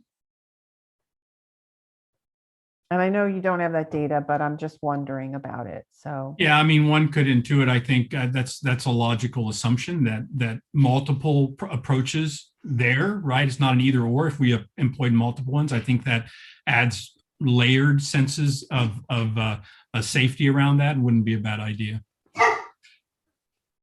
Chelsea? Thank you. In kind of in line with some of the questions that my colleagues have already brought forth in regards to this subject, I'm wondering, so, we've seen 2 4-year public universities thus far in the state of Oregon come forward saying that they'll be requiring vaccines for all folks coming to campus for the fall. As my colleague Angela has, brought with her question, obviously 4-year institutions like that already have certain vaccine requirements. Community colleges, as we're learning, don't. And so I'm curious to know what the process currently is or might be in terms of exploring that, whether or not that is an option for LCC or for any community college in the state to move forward with that being a possibility to require a vaccine to attend. Because I know that that's going to be a question for a lot of folks, coming up pretty quickly is, am I going to need a vaccine to come back to campus? And I see Marge has her hand up. I'll go to Marge. Thank you. So this has been the question that's on everyone's minds. The presidents are meeting weekly and sometimes twice a week with HEC. We asked if we would get any kind of guidance or guidelines from HEC, and at the moment it's to be an independent district decision.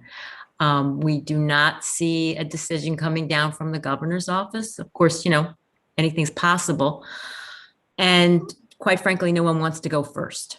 Most of the schools have similar situations to us. You have maybe a majority feeling like the vaccines would make them feel better, but a very loud minority who say you can't force us to do something. So we are every day, every couple of days, the information coming down from either national information and state information and local, it's getting better and better and better. So we're kind of hoping that the slower pace we took is better. So it's kind of a little bit, let's wait a little longer. And I think when you get to your work session, we'll have more information and we'll be able to even, give you more data that's coming down. And if any other schools want to, we'll be considering it. Rosie? Thank you, Marge. Thank you. Based on what I've heard this evening, I would like to suggest to my colleagues that we set our July retreat date as kind of a time when we would consider whether to pull the trigger on a requirement or not. That gives us 2 full months more of information, both at the state level from our colleges around the state. Perhaps there's an opportunity, even though it is an independent choice on the part of the local governing board of the community college about whether to make such a requirement. There's certainly nothing to prevent us from reaching out to our 16 college partners and seeing if we want to work collectively on this. And I need a clarification. I think that typically our retreat is more like a work session and we're not gavelled in. So we might just need to have our retreat be a board meeting rather than more like a work session if we were going to do that. Not what I'm recommending. I'm just suggesting that this be a topic of conversation at that point. Then we have a July board meeting. Yes, we do. You're correct. The retreat does fall before. So is there any other questions or comments regarding the COVID reopening plan? Angela. Really just a comment. It's been a pretty wild ride, and I feel like administration, you've done such an incredible job of staying on top of everything and being on top of the latest public health advice and working really closely with our public health partners at Lane County Public Health. And I just really appreciate it. And I want to express that I really appreciate all the effort that's gone into this and how you made the extra effort to make this timely recommendation to us so that we could be, on track with the current recommendations. Thank you. Yes, I'm seeing a lot of shaking of heads, yes. And I will echo that sentiment of the fabulous work that has been done throughout the pandemic to ensure that students can continue to access an education, as well as all the work going into the plan. I did have a related question that kind of came up for me in response to the survey. And, again, it might be a wondering and just something to be thinking about as we move forward. This idea that the data that we received also didn't differentiate between, is there reluctance to return to and I think Mike has brought this up before, is there more than just anxiety around COVID about returning for some of our faculty and staff? Or is there also something else that is going on in terms of a work-life balance and wanting that to occur? So I also think from a sustainability perspective, the less people are driving, we're reducing our carbon footprint. I know the city has some ideas about allowing their staff to have flexibility, maybe 1 day a week or potentially even more. And I'm just wondering if we've had any conversations about that, or just wanted to put it out there as a wondering. Yeah, a couple of things. I think, and you mentioned before about surveying and doing more routine surveying. I think, most surveys, when they do it, they show that as time passes and we get closer, people do get more comfortable with with the work and whatever. I think there is a lot of processing that has to occur for that because we've all been working in a very different environment for 15 months. So I'm anxious about it, even though I'm not fearful from a health perspective. It does bring some anxiety, and we have had some conversations about that at some town halls and whatever. And I know that Shane Turner has been working hard on really trying to think about what would be a good, remote work policy and things like that around it that evolves out of what we've learned in the past 15 to 18 months. Marge? Yeah, this is discussed quite a bit, as a matter of fact. And what we've learned is, well, it works. It can work. But the reason why we come back is that the students need us. That's why we're coming back. But could we still be there for students and be flexible? Yeah, I think so. But we have to figure that out. And that's what we're going to spend the next couple of months figuring out. So we're calling it a transitional time. And that's really it. I think it's a real positive that we learn that telecommuting can work, especially if you work what I call the back of the house more than you work the front of the house. So more to come. I mean, the good news is we've all learned quite a bit, and we definitely want to talk about it. But like everything else, it's a little complicated. So we're gonna keep working it through and talking it through. Holly. Thank you. I just want to echo what my colleagues said about the time and dedication that you guys are taking to assure safety at the college.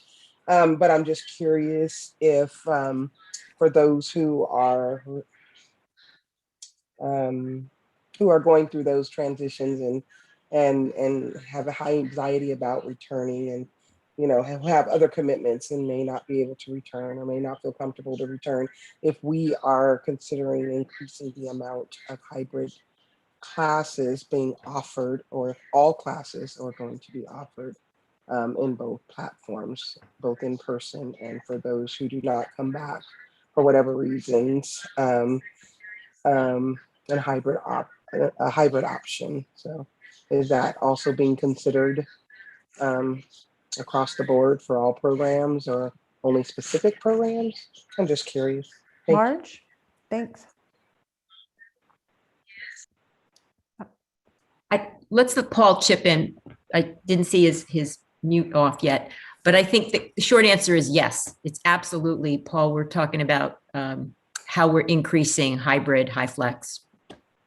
We are looking at multiple ways. One of our goals for fall in particular was to provide flexibility and opportunity for students, recognizing that especially as we move back into the ability to have more in-person activity, that we still provide that flexibility, knowing that just like we're trying to transition and wrangle how to move back to a different way of work after being like this for 15 months, we wanted to make sure that students still had those options as well. So that was our motivation in putting out the fall schedule, was to have all those opportunities available. Angela? Thank you. I don't know if it's super pertinent to this discussion, but Holly's comment about hybrid options reminded me of something I was thinking about earlier. When we're having public comment at these meetings, even when we're back in person, I'm hoping that we can use some of what we've learned in this space to allow the public to offer comment remotely. Because I know a lot of folks have said they would like to offer comment, but they can't get out to OCC and they can't take the time, and there are all these different barriers. And I really like the idea of using these sort of things that we've had to learn on the fly to reduce barriers for public comment. Absolutely, couldn't agree more. And Marge and I have been talking about that. So Marge, do you want to speak to that? Yeah, perfect shoe in to, you can't go backwards. Once you've learned something, right, you can't unlearn it. So we've learned how to do this, and we are already working on ways to address this in the existing boardroom. And if we were to use the boardroom or the conference room area for board meetings downtown. So yes, just big yes. We just have to not figure it out. They already know how to do it, but we have to integrate these new systems into what we have because we totally agree. I think now that we know how to do this, we're going to have to make sure we do it whenever we hold a board meeting. Great. And I do apologize. I have let us go a little over on the time for this topic, but I just was really immersed in the conversation. So I thank you to my board members. I'm going to move us on knowing that we will have more time to discuss this. Thank you, Paul. No, you're welcome, and thank you as well. So let's move on to the state forecast update. We are in our discussion items, and I just want to welcome Matt Keating, who has joined back with us. And Matt, we're in discussion item B, and we have moved our action items to following the discussion section of the agenda. Zach Evans. Yeah, thank you, Chair Fragala. So the forecast, the state revenue forecast, we received a copy of the executive summary in the PowerPoint around 3 p.m. today.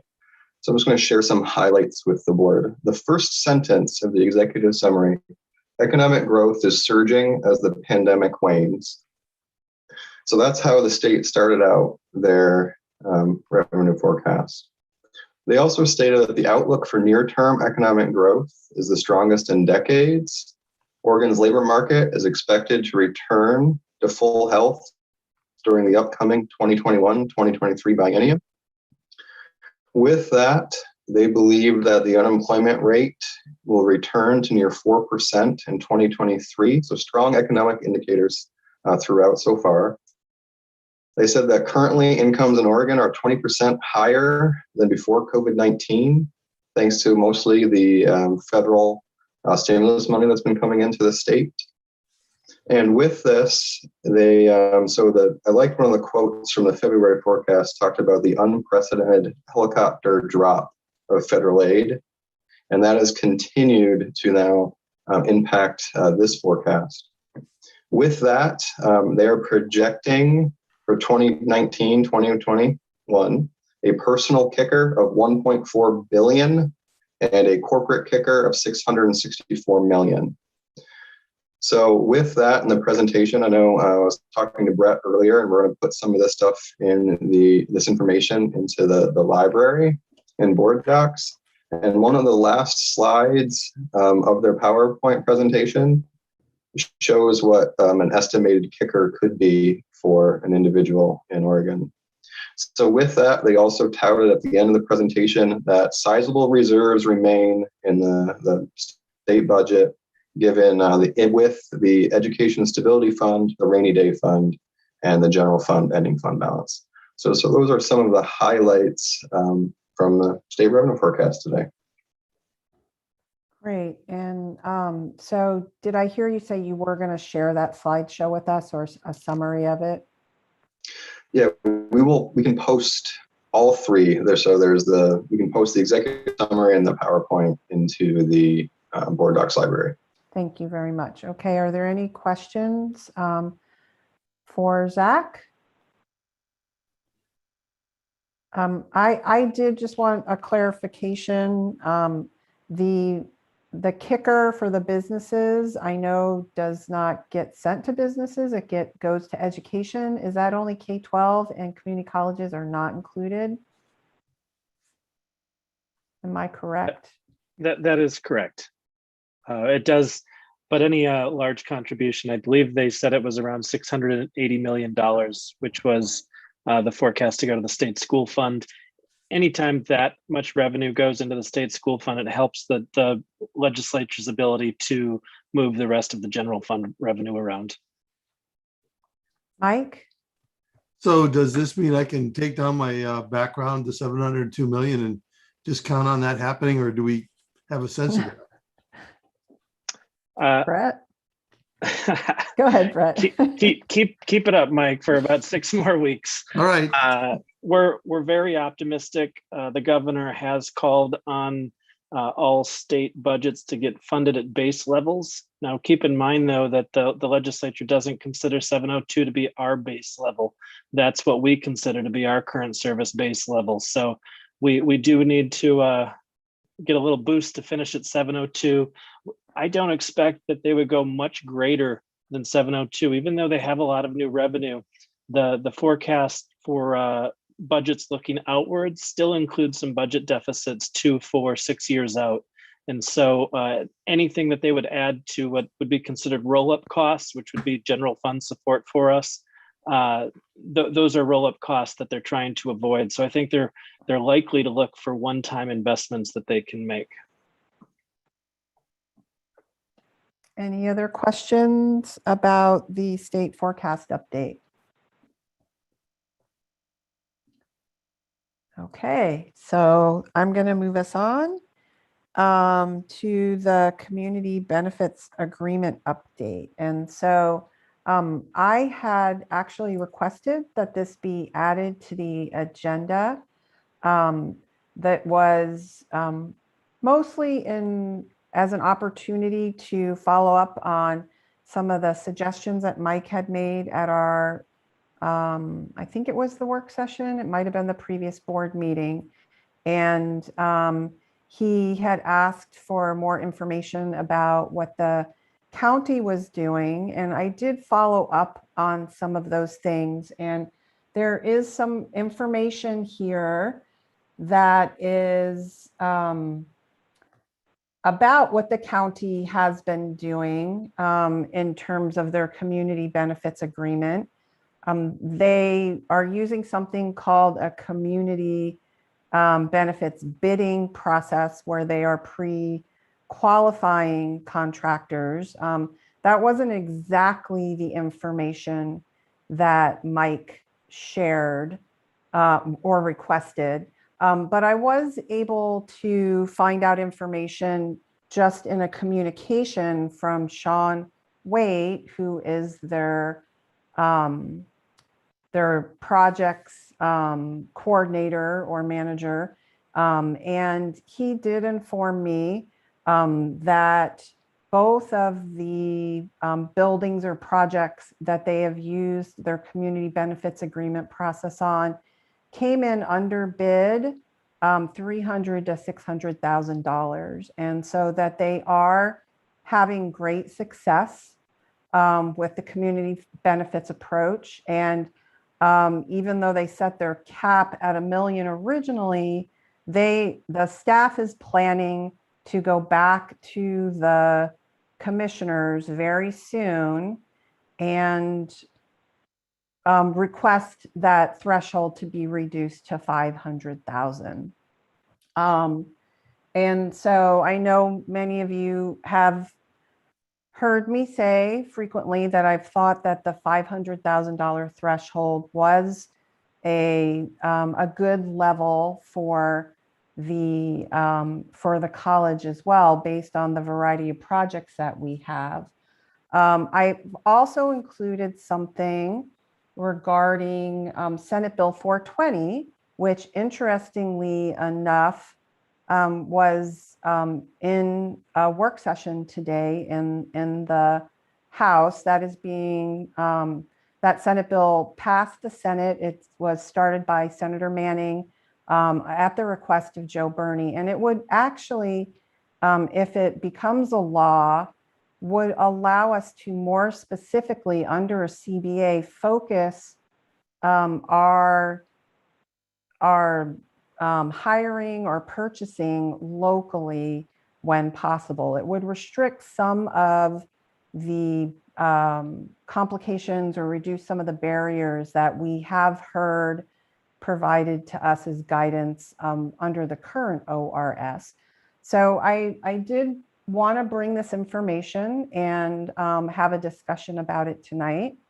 And I see Rosie has her hand up. I muted myself instead of unmuting myself. Thank you. I would like to make a motion, and then I would like to speak to my motion. Based on all that I have heard, and based on the intent of our CBA, I would like to move that the board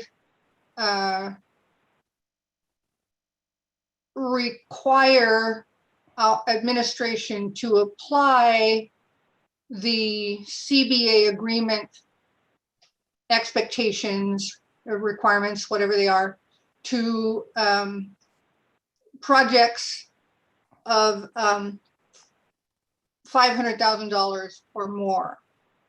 A second.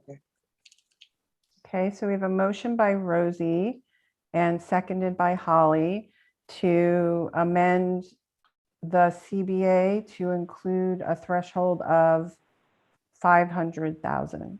Right. Okay. All right, Rosie, did you want to speak to your motion? Yes. Here's what's on my mind. This is actually an art form and not a science.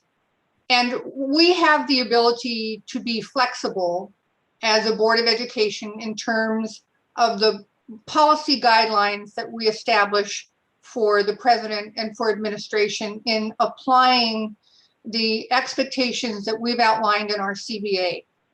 The fundamental premise here is based on a commitment that we persistently made as we campaigned last year before. When did we do it? COVID time. For community support, for district support of our bond measure.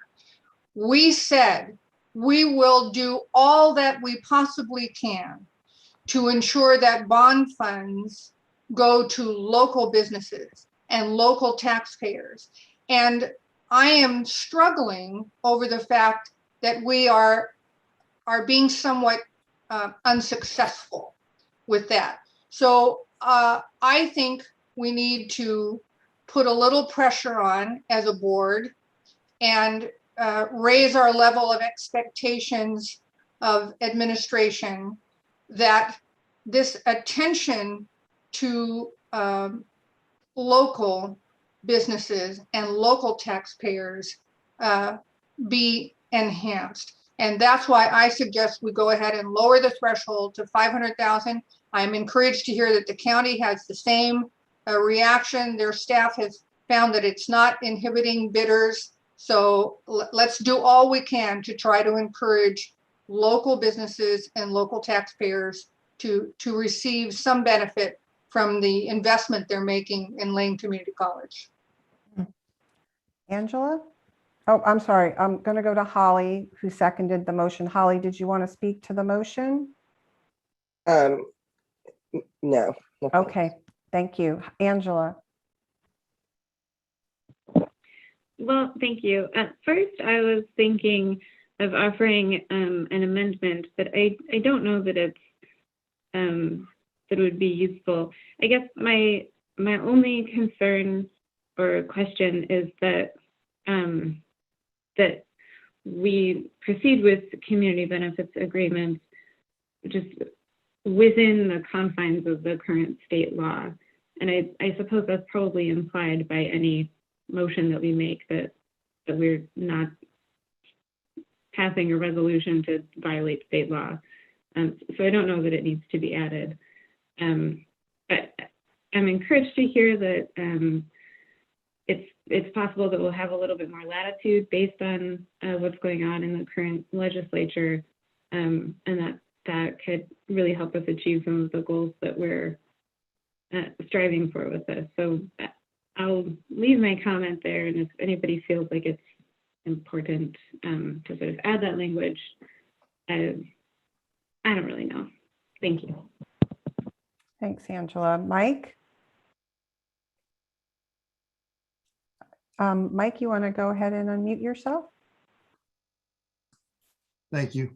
I support the CBA and the objectives of the CBA. I certainly would love to see as much of our project money go into our local economy as we possibly can funnel into that local economy. At the same time, I don't want to have our to be limited in our selection of bidders if our local economy can't or has difficulty reaching the goal. If there just may not be local bidders capable of accomplishing. We found that with the I think with the audit We had a local company that was just unwilling or unable to provide the level of staffing that we required. And so we had to go outside of the local area. So I don't want to hamstring our administration, because I also think that our public expect us to have our dollars go as far as we can make them go. The other concern that I have is, as much as I wish every person in this country, in fact, in the world, had access to health care, I'm aware of small businesses that can't afford to pay their own healthcare premiums for themselves or for their family, and therefore would be hard stretched to try to figure out a way to pay premiums for employees and their families. And so I feel a dilemma. I want those things. Those are values that I hold. At the same time, I want the college to be able to hire local people that simply may not be able to afford some of the requirements that we have in the CBA. So it's a dilemma for me. And I'll put myself in the queue, and I'm not seeing any other hands at the moment except for yours, Mike. I'm going to go ahead and put it down for you. There you go. So I did want to clarify that I provided the information about Senate Bill 420 as informational, as a reference point, because I have heard from board members the frustration of not having these contracts be able to be awarded locally. And that is something that is in the process and would change our ability to do things. It currently has not changed it. And I agree with Angela that, we need to make sure we're following Oregon state law, which I believe we have confidence that we are. That being said, when I look at the two different contracts that we were looking at today, for example, the architectural one, there was a local bid, and I wonder if that bid, which is under $1 million, had been reviewed under the CBA, if there would have been a different outcome, right? So, because that bid wasn't reviewed under the CBA. And so I agree with Rosie that I think a lower threshold will allow us to focus, to sharpen our intent. I do feel a tremendous amount of responsibility, having been a very public figure during the bond campaign about working to invest these dollars locally.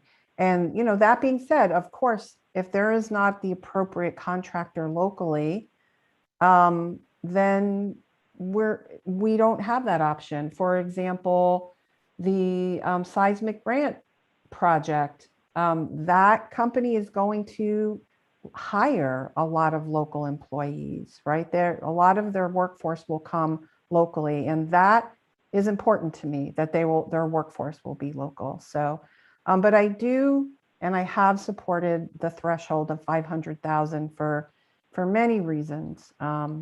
And I'm going to go ahead and go to Matt.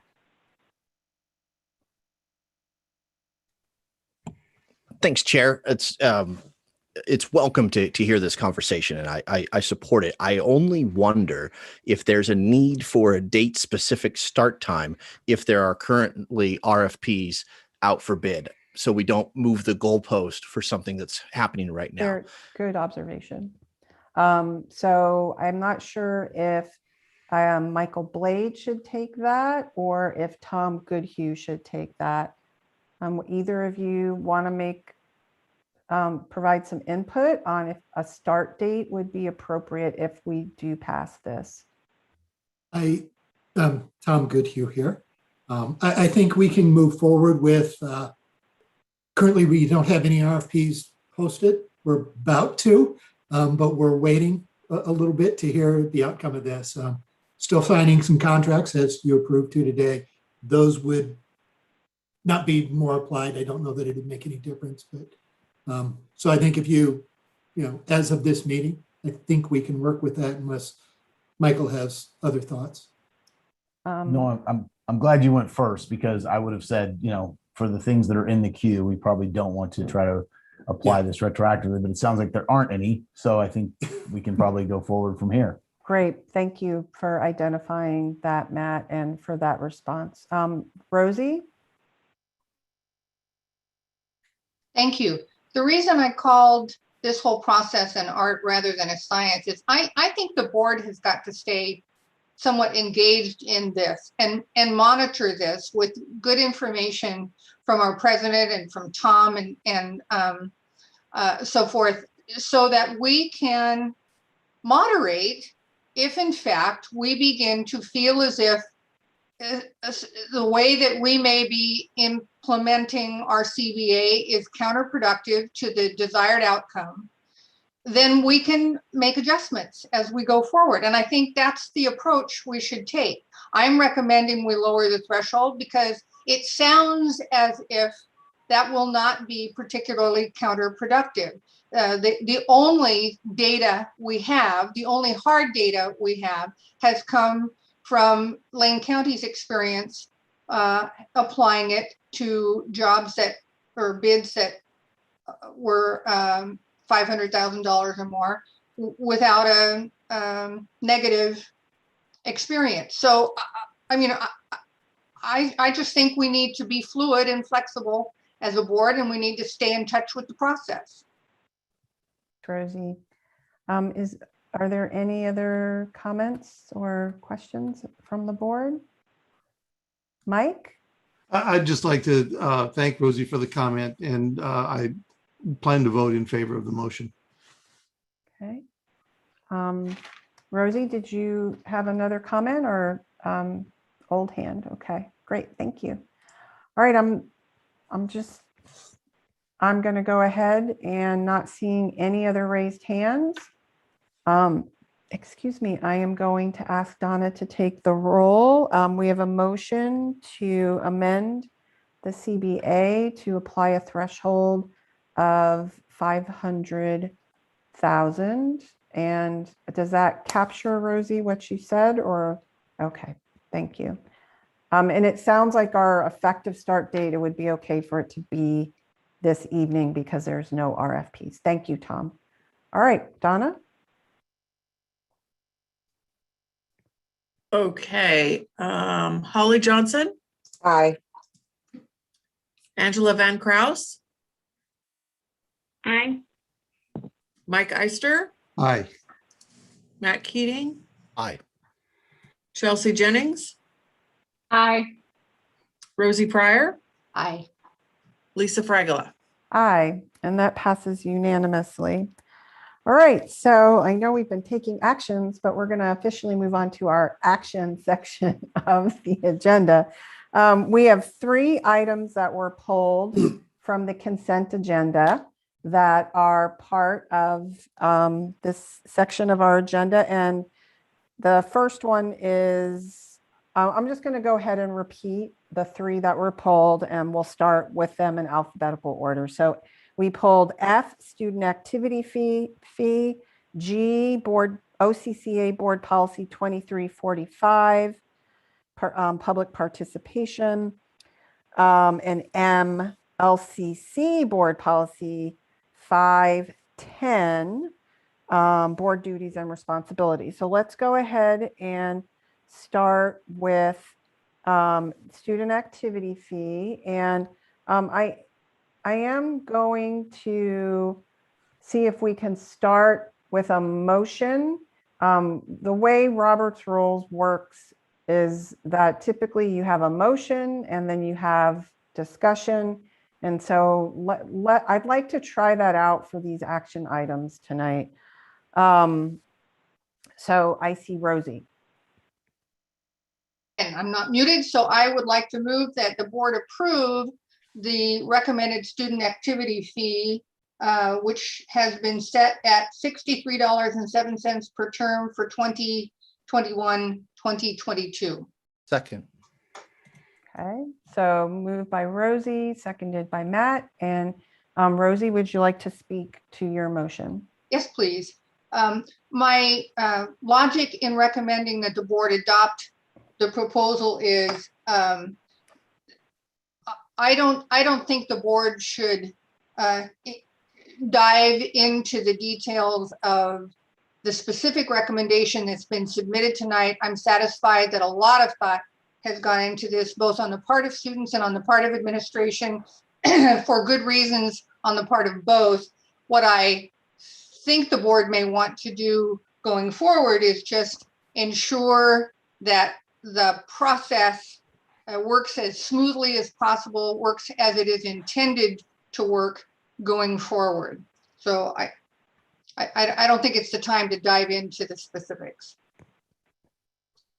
Angela, did you want to speak to this? Oh no, Holly, did you want to speak to this since you you polled it? Or any questions about it? No, and I agree with what my colleague Rosie said, so thank you for that. Okay, thank you. Angela? Thank you. I have a couple of questions. The first one is just sort of mechanics. I think I read in one of the attached documents that one of the recommendations of the committee is that there will be a stipend for participants next year, and I was wondering how that would be funded. Yeah. Sorry. Go ahead, Paul. I wasn't sure if Mindy was going to respond. Yeah, I was going to bring Mindy in. Our Associate Vice President of Student Affairs, Mindy Dew, is here, and she can address that, I'm sure. Thank you. Hi, thank you very much. So we're considering a couple of different ways of helping to pay for partial tuition waivers, or if we need to, a full tuition waiver for a chair, which sometimes has an impact on financial aid. So it's a little bit problematic, but it's not a lot problematic. That's how some of the other funding is done, and then sometimes with a stipend. So that's not 100%, but those are the two options that we are considering at this time. Okay, I have Matt Keating in the queue, followed by Angela. Way back in the day when I was a student here, when George Bush was president, there was a council of clubs that helped shape the conversation. And at the time, the student body also voted on allocating funds or at least creating new funds for this Fund 9 account.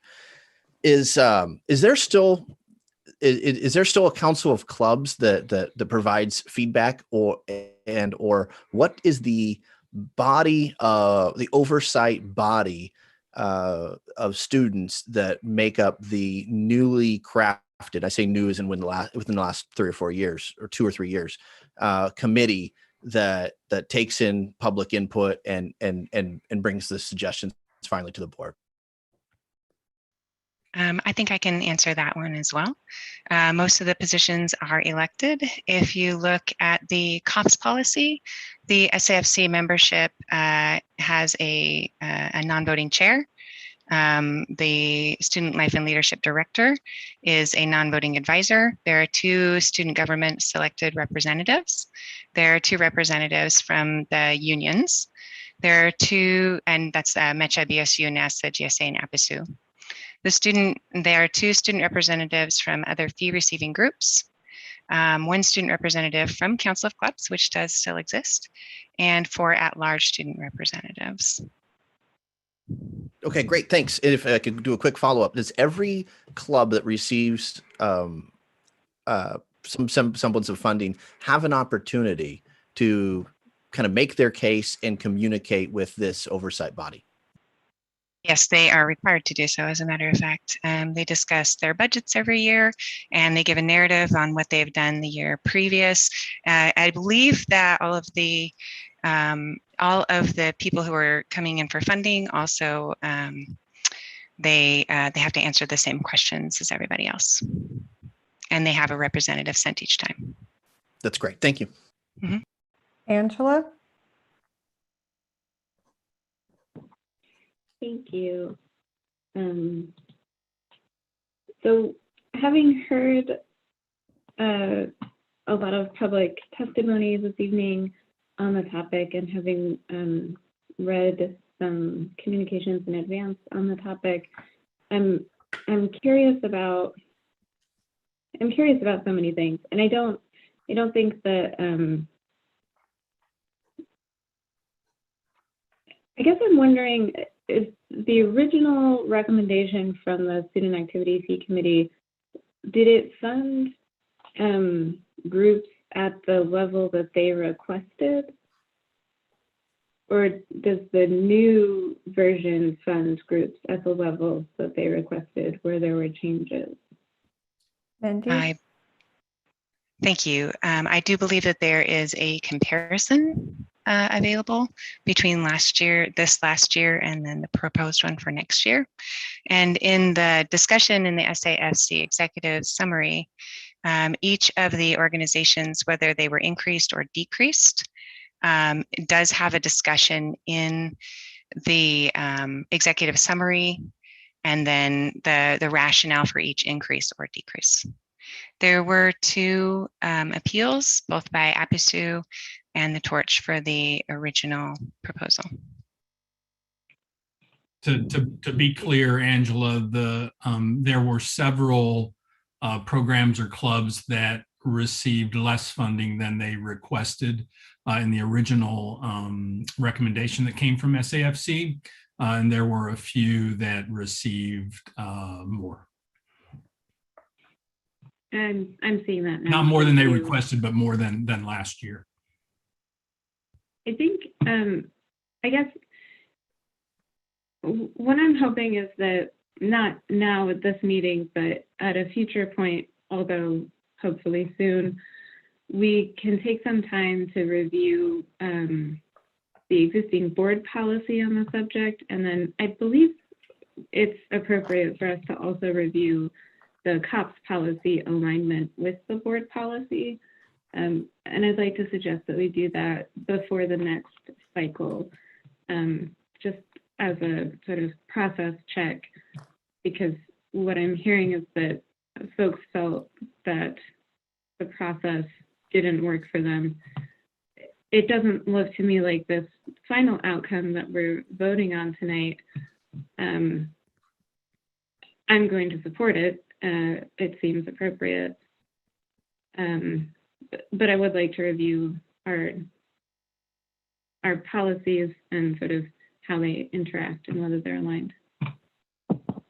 Okay, so I've noted that, Angela, and I will also remind board members that we had this policy, the policy related to the student activity fee, in front of us not too long ago, and we chose to not do anything about it at the time and just consider it reviewed until this process had the time to play out. And so we can think about that request and how that'll play into our upcoming review and adoption of board policies.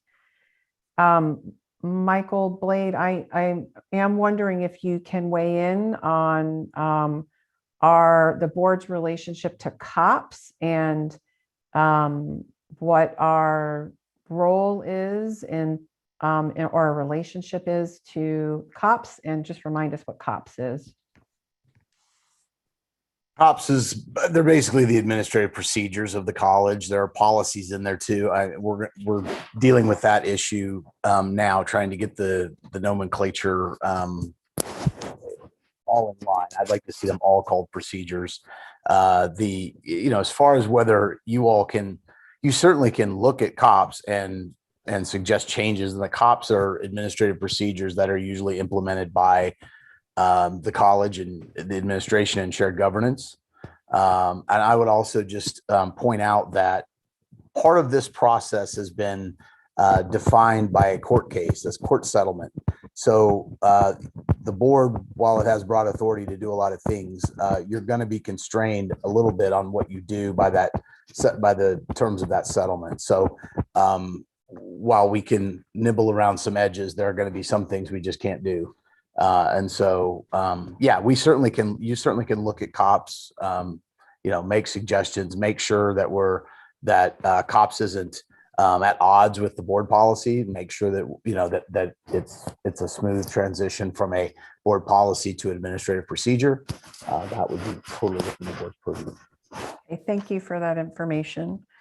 All right, I don't see any other hands raised, so we have a motion to approve the recommended student activity fee. And I'm going to ask Donna to call the roll. Holly Johnson, Aye. Here. Angela Van Kraus, Aye. Mike Eister, Aye. Matt Keating, Aye. Chelsea Jennings, Yes. Rosie Pryor, Aye. and Lisa Fragla. Aye. So that passes unanimously. Let's go ahead and move on to, Thank you all. thank you, Paul, to letter G, to item G, OCCA Board Policy 2345, public participation at Board of Education meetings. Rosie. Thank you. What I would like to do is reiterate my recommendations in our discussion of this policy at our work session, that because most of this information is really public, is really information for the general public about how to participate and what to expect from the Board of Education around participation in board meetings, that really is more, this language is more along the lines of administrative procedures, our own board procedures that Lisa has done such a great job of starting to document for us.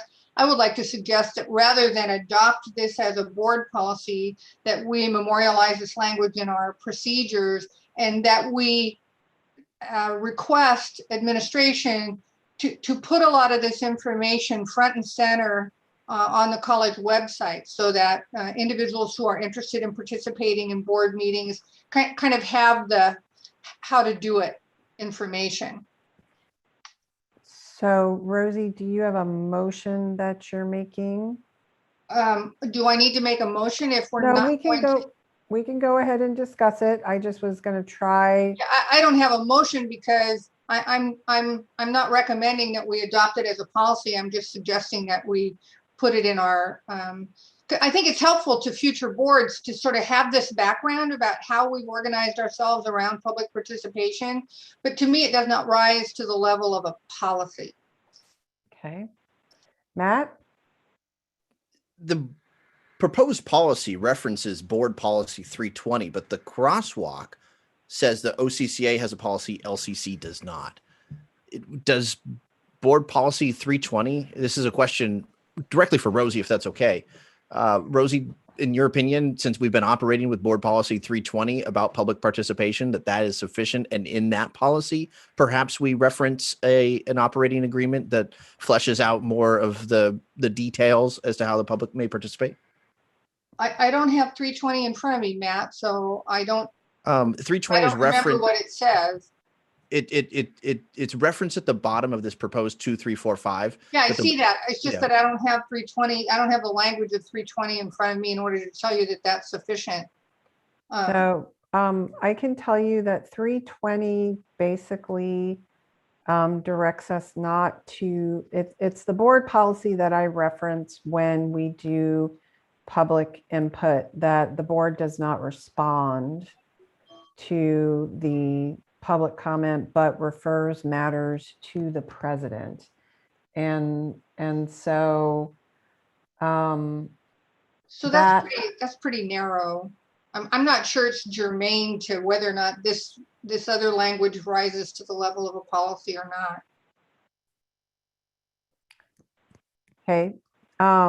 So I'm not sure if your hands, okay, so I'll take Rosie, thank you. Okay, does anyone else want to speak to this issue? Mike. I think I'd like to move adoption of what's being proposed. And, we can discuss it further and decide it's not going to be a board policy. Okay. And I'll explain why when we get around to that. Okay, so I have a motion to adopt the OCCA Board Policy 2345 by Mike. Is there a second? Second. Okay, seconded by Matt, and close call with Angela as well. So Mike, would you like to speak to your motion? Well, I'm just kind of reading through this now again. At least the first 3 paragraphs of it seem to me to be policy. The rest of it might be procedural. In fact, I kind of dislike the part where it says the board will not respond directly to issues raised. Sometimes we do respond directly to issues raised. I think that should say the board may not respond directly to issues raised, and that should be in our operating procedures, not in the board policy, I think. Okay, is there anyone else who would like to comment on this motion? Angela? I think that Rosie's point about sort of whether or not this is policy level is well taken. I feel like it's whether or not it should be sort of at the level of policy, at the level of operating agreements. I don't feel that it's detrimental to have it as a policy, at least while we continue to discuss it. And so that's why I'm in favor of it. But I think I would like to suggest that we simply take out the second to last paragraph. I think that that's already covered by BP 320, and we don't need to reference it, and we don't need to reiterate that language. So I would accept that as an amendment. Seeing Mike's thumbs up and considering the lessons that I've learned from previous meetings, I will offer a friendly amendment to remove the second to last paragraph. Okay, I see Mike is approving that. And Matt, is that friendly amendment okay with you? We're taking out. I like when we reference other policies that are germane, and I think it is germane. If you're talking about the paragraph that says BP 320, pursuant to BP 320, the board shall explain at the outset that statements, etc. Is that the one you're referencing, Angela? Yes. Yeah, I think that is perfectly fine to remain in. So I'm sorry, I would not accept that amendment. Okay, so you don't accept the friendly amendment. So the motion stands as originally articulated. Angela? Having learned my lessons previously, I will offer an amendment to remove the second to last paragraph from this policy. I will second that motion. Okay, so we have a motion to amend Mike's motion. So Mike moved adoption of board policy 2345. We are now going to focus on the amendment motion that Angela has made to remove the next to last paragraph that reads, pursuant to board policy BP 320, the board chair will explain at the outset of statements from the public any expectations for public comment, including time allocation. The board will not respond directly to issues raised during public comment, but will refer those issues to the president for appropriate action or response. So Angela, would you like to speak to your motion to amend? Sure. So that language is taken almost whole hog from item 1F of BP 320.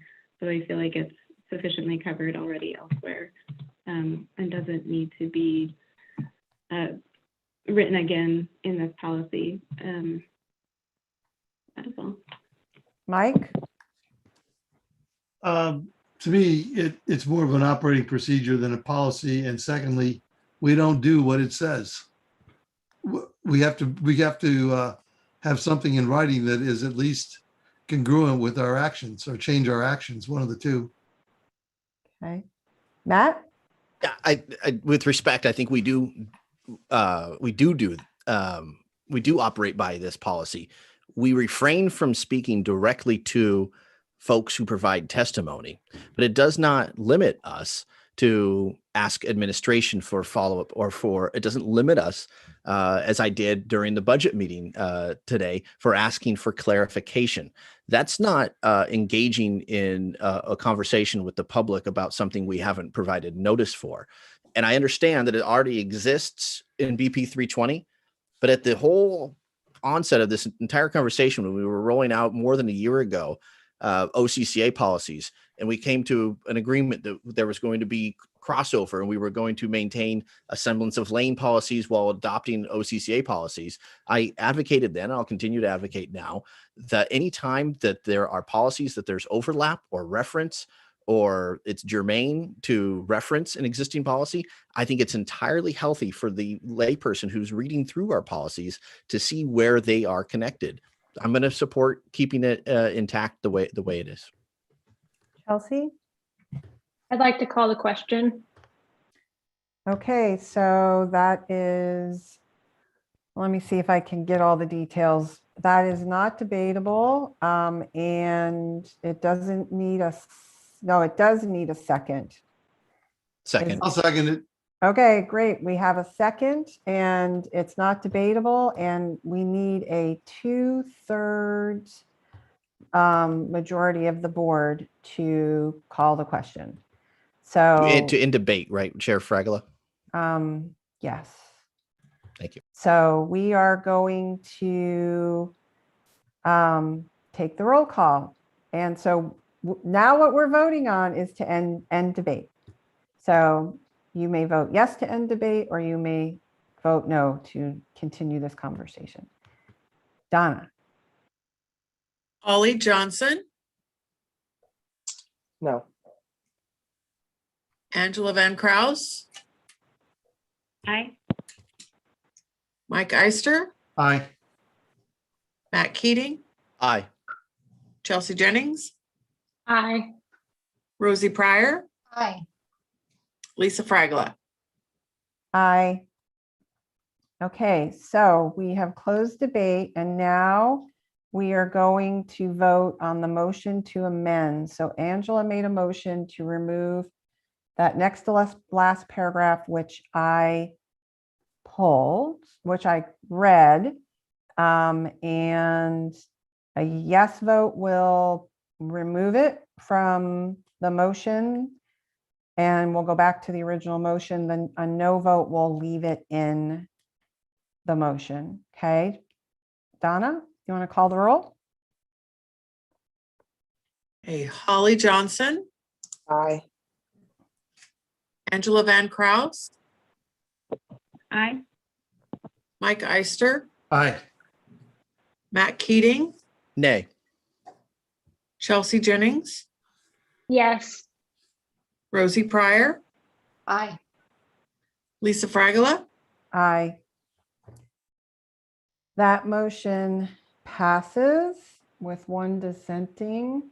And so we have amended the original motion.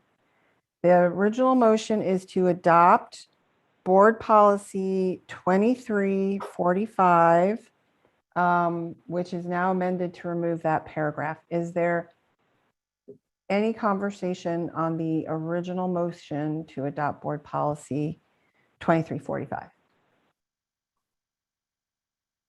Seeing none, I'm going to have Donna call the roll. A yes vote will adopt the board policy, and a no vote will not adopt the board policy as amended. Donna? Okay, Holly Johnson, Aye. Angela Van Kraus, Aye. Mike Eister, Aye. Matt Keating, Nay. Chelsea Jennings, Yes. Rosie Pryor, Aye. Lisa Fragola. No. So that motion passes, and we have adopted board policy 2345, and as amended. And I have also heard board members expressing to have some, in our previous conversations, that we would like to have some board operating procedures. Hope I got that word. Thank you. Got it right, Mike. And around our public participation. And if there are any suggestions, I would encourage people to, since it's a board operating procedure, to just send me a friendly email and I'll work them in and then we'll discuss it. Rosie, I see your hand, and then followed by Matt. Yeah, I'd just like to reiterate my request that we put this public facing information front and center on the college website so that people know they can participate in board meetings. And I just want to know that I have the board's support for that request. I support that request, absolutely. And I did see Marge giving a thumbs up there. So communication with the public is a good thing. Matt. Yeah, I really wish I would have brought this up during debate about this, but I want some clarification, please, around the clause in the fourth paragraph about written communication submitted to the board will be included in the board packet if they are received at least 24 hours prior to the board meeting. I appreciate that. I think that makes some sense. But what about those that come in day of? If someone can't testify in person and they provide written testimony, how is that information then distributed? Is it included in the next board packet? Is it just not included anywhere? I just wanted to know what the thinking was around that 24-hour. I guess it's not arbitrary because obviously we need to have a timeline to get the information, but I also don't want to put up a barrier for folks who may want to participate or share testimony to us in the written space. Marge, did you want to address that? Yeah, there really is no barrier, Matt. It's more for your reading, to give you time to read it. It will go in when we get it, but we can't promise you've had time to read everything prior to the meeting. Do you understand? It's just, Donna will put it up when she gets it. You know, she would put it up 10 minutes before the meeting if she sees it. That's not the point. I think I want to say 24 hours because sometimes you all need time to digest what you read. So it's going to go in.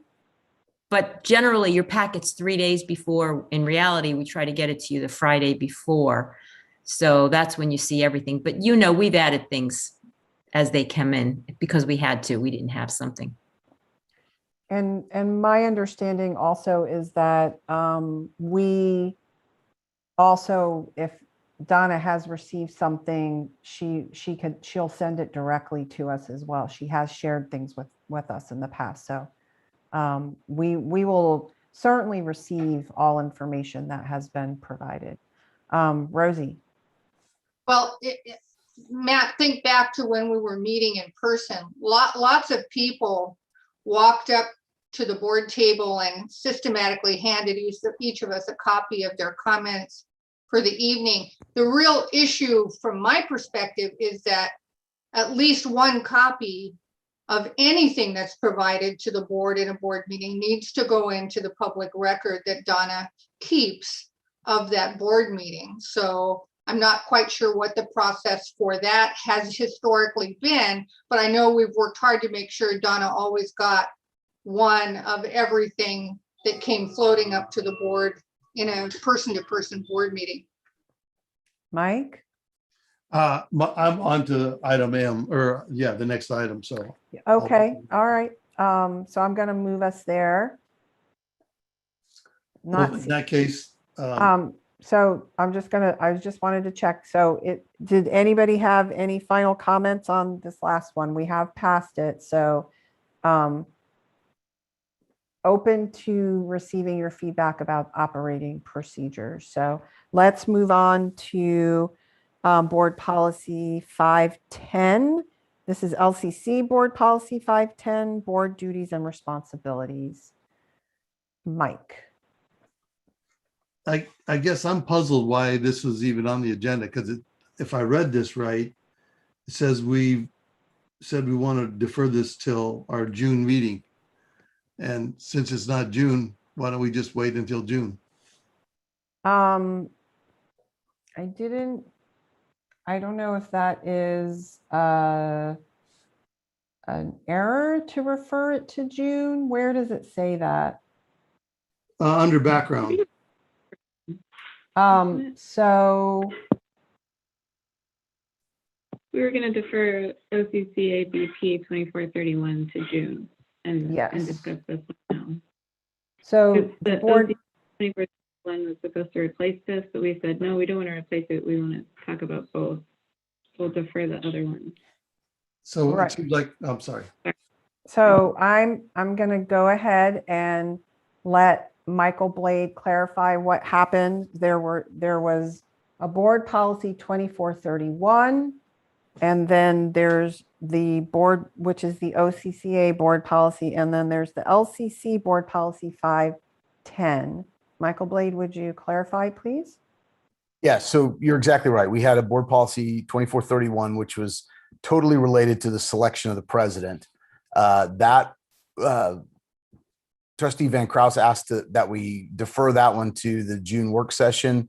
I think because she wanted, and jump in, Angela, if I misrepresent what you were trying to get at, some equity lens language and some diversity in hiring language that she wanted added to that. And so we deferred the OCCA board policy 2431 to June, but because at the work session in May, you all were, I don't know if it was unanimous, but you were pretty close to unanimous that you wanted to keep board policy 510, but you were also unanimous in that you wanted to take out number 1, which is the cross out in the black line that select, appoint, and regularly evaluate the president, because that is going to be done in 2431. So the reason this is on the agenda today is because you're changing it, it needs to be approved by the board. So Mike, did that clarify this? The board policy 510, we did decide to retain, but we changed it by taking out the reference to the president's selection, which will be in a different board policy. And so we retained the other 3 items that were originally in board policy 10. Thanks. That's where we're at. And so I'm going to take your hand down, and I'm looking to see who is next in the queue. Angela.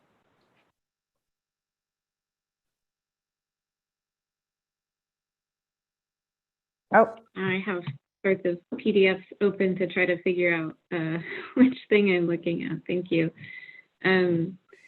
So I think I asked to pull this one because I thought that at the work session there was some debate about number 1. I think there was some in favor, some opposed, and I wasn't sure that conversation was fully concluded, and so I wanted to just have the space to ensure that is the will of the board, that the number 1 also is included. Okay. I think I felt that it was a little bit too operational. I think Mike made a strong argument that it wasn't, and I don't really feel like we landed the plane anywhere. So I have Matt Keating next in the queue. Thanks. Yeah, I was surprised to see this poll. I thought we came to a reasonable agreement last time around, and so I would be supporting advancing it tonight, especially considering BP 2431 is on the horizon. My only question is a legal one. If 2431 doesn't exist yet because it's an OCCA proposed policy, and 2431 references are 1 employee that we have, and essentially the duties revolving around selecting, appointing, and regularly evaluating. If we omit that clause from BP 510 tonight, and God forbid, Marge is hit by a bus or Thanos snaps his fingers and half of us disappear. What happens if we don't have a policy that says the board shall select, appoint, and regularly evaluate the president? I do believe there's already a policy in place, Michael Blade, but I want to make 100% sure, should we pass this tonight and are omitting that language, that there are still guardrails between now and when we review 2431 at our June work session. Yes, and I believe it's called the emergency succession for the president, but I'll let Michael Blade address that. Yeah, you're absolutely right, Chair Fraggle. There is a succession policy that you all passed maybe in March. I don't know the exact date, but it was a couple months back. If you recall, there's it would go. I believe the line of succession would be the provost, then the VP of Finance and Administration, which is currently vacant, and then the head of HR.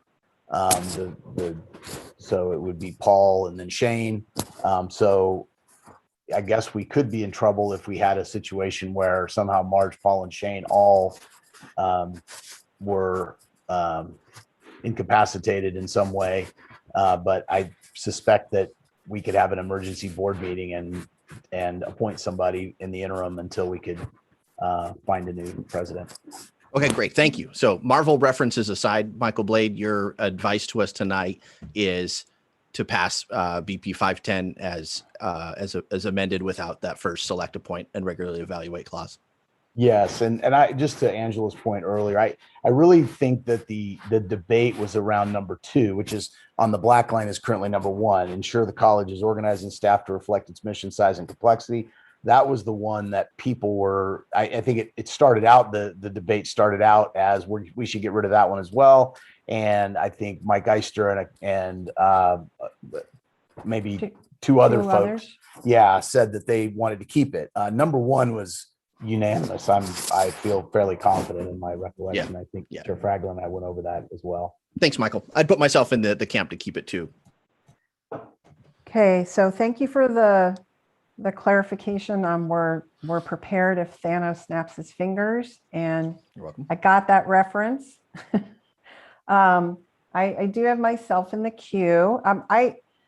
I do something really interesting. I go back and I watch these meetings again, and it's really helpful to me as the board chair. And I have to admit, I get some good laughs at myself as well. But I did go back and look at this one, and as Michael Blade said, and it makes sense if we're going to have another policy about selecting the president, we removed number 1, but there was quite a bit of conversation about number 2, which has become number 1, and we were fairly divided on that. At that meeting, I did say I was going to move it forward with 1, 2, and 3, and we would have the opportunity to discuss it tonight. So I'm glad that's happening. I would like to say that I am fully in support of passing this board policy as it appears in the packet with 1, 2, and 3.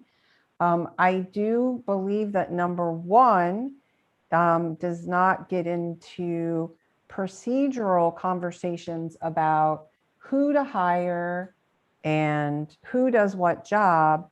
That what it is directing us to do is to reflect the mission, size, and complexity to implement the mission and values of the college in decisions that we make related to finances or whatever other decisions we make related to the broader structure of the college. And I believe that's a really important oversight that we have as a board. So I'm in support of keeping this board policy with 1, 2, and 3 as it is in the packet. And I have Angela next in the queue. Thank you. So I think that my concerns would be addressed by just tweaking the language in number 1 as it's written in the revised policy right now to say, number 1, direct the president to ensure that the college is organized and staffed to reflect the mission size and complexity.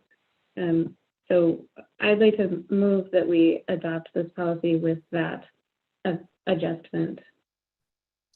Okay, so we currently have a motion to adopt this. And Donna, can you remind me who made the motion to adopt this? Was it Mike? No, I didn't think we had a motion yet. I don't Oh, think we do. okay, all right. Thank you for that clarification. I think Okay, so Angela just made Angela, can you make that motion again? Sure. I move that we adopt this policy as revised with the adjustment to number 1 to read, the board shall, number 1, direct the president to ensure the college is organized and staffed to reflect its mission, size, and complexity. Second. Okay, so moved by Angela, seconded by Rosie. Angela, did you want to speak to your motion? Yeah, I think that I'm hearing what my colleagues are saying about that is a role and obligation of the board, and I agree with that, but I want to make sure that we sort of stay at the appropriate board level and don't get involved in staffing and that sort of thing. And so I think that sort of using the intermediary of our one employee, the president, very specifically in the language, addresses my concern of getting too deep in the weeds and still retains the language that I think everybody feels is important. Rosie, did you want to speak to this? No, thanks. Okay. Looking for any other hands raised. Okay, not seeing any. Donna, were you able to capture that? Yes, I got it. Okay, great. Does anybody want it read back? Okay. So I have a clarifying question, if I may. But feel free to read it in the I'm sorry to interrupt, Chair Fragola, if you'd like to read it. And then I have a clarifying question afterwards. No, unless someone requests it to be read, I wasn't going to have her to read it. So go ahead with your question. Yeah, it's a question both for the motion maker and for the board as a whole. If we ensure that the college is organized and staffed to reflect its mission, size, and complexity, aren't we doing that through the budget process? And isn't one of the guardrails also our one employee? And so if we can't, quote, ensure that the college is organized and staffed to reflect its mission, size, and complexity, then that's a conversation with our president. And so I don't know necessarily if we need to remove that authority, that budgetary oversight authority that directly reflects like our fiduciary responsibility, and then make it as one of the things we direct the president to do. We're the ones that vote on the budget.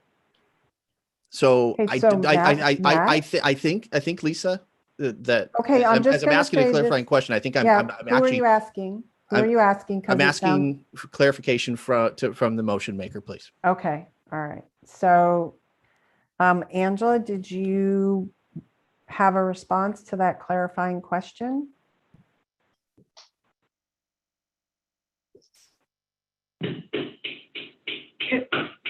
There's some hammering happening at my house right now. I think that the language makes sense, and I don't think that it undercuts our authority. I'd be happy to maybe break it into two pieces where we ensure that the college is organized and the president ensures that it's staffed. But I don't see any issues. Although I'm happy to take legal advice. Okay, so we have a motion. Not sure if that was an amendment to the motion, but I am hearing possible adjustment. I'm just looking for discussion right now, or if anybody has a specific question for Michael Blade. And I have in the queue, Mike, and then Rosie, and then Matt. I don't want to call the question because I don't want to have to go through all that, but I will say that I'm ready to vote on the motion as it was put on the floor. Okay, so I hear an expression that Mike's ready to vote on it, but he's not calling to end debate. And Rosie, I saw Feel you the shake. same way. Thank Feel you. the same way. Okay, Matt. Yeah, I think it. First of all, I think it would overcomplicate things to amend this, but I don't think the main motion maker can amend their own motion once it's already on the table. Yeah, I wish we would have just passed the motion as is. I think it reflected our conversation when we last met and talked about this, and I think it removes some of the authority, the budgetary authority that we have. I'll be voting no and hope to approve the original motion or the original suggestion, and then if it's voted down, I'm happy to make that motion. Okay, and Mike, is that an old hand or did you want to speak again? Old hand. Okay, thank you. I am also going to say that I support the original language. I do think that this is a responsibility that we pursue in the budget process, and not something, and that we have one employee. So I do think the change is unnecessary. Anybody else want to weigh in? Okay, so I am going to ask Donna to read the motion before we call the roll, and then we will call the roll after she reads it. So we're clear on what we're voting yes or no on. Okay, I have the motion is to retain, revise, and renumber LCC Board Policy 510 with the adjustment of number 1 listed to read, the board shall direct the president to ensure that the college is organized and staffed to reflect its mission, size, and complexity. Great, call the roll, Donna. Okay, Holly Johnson, Yes. Angela Van Kraus, Aye. Mike Eister, Aye. Matt Keating, Nay. Chelsea Jennings, No. Rosie Pryor, Aye. Lisa Fragola. No. So that motion passes 4-3 in favor. All right, did I count correctly? I think so. Yes, that's what I have too. Okay, thank you, Donna. All right, so I am going to move us on. That was our last action item. Thank you, everybody. I think we actually got through a lot of discussion and action items fairly quickly. And I am going to move us on to reports from the SLCC, LCCEF, and LCCEA. Someday I may challenge someone to say that 5 times fast. Let's go ahead and start with our student government report. And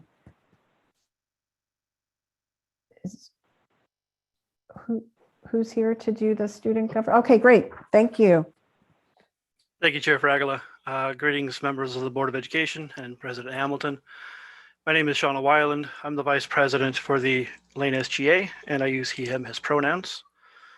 So my report's broken down into 3 sections. Our past month since the last board meeting, the SGA ran a second round of giveaway and data collection project where we offered in total across both rounds 18 prizes of meal gift cards to students via various communications channels. The SGA sought to better understand which channels yielded the better opportunity to reach students and to warrant some degree of engagement measured by simply entering into the prize pool. Admittedly, the sample size is small and the methods are fallible, but we have a better idea now than we did at the start of the year about the more and the less effective methods to reach out to our fellow students.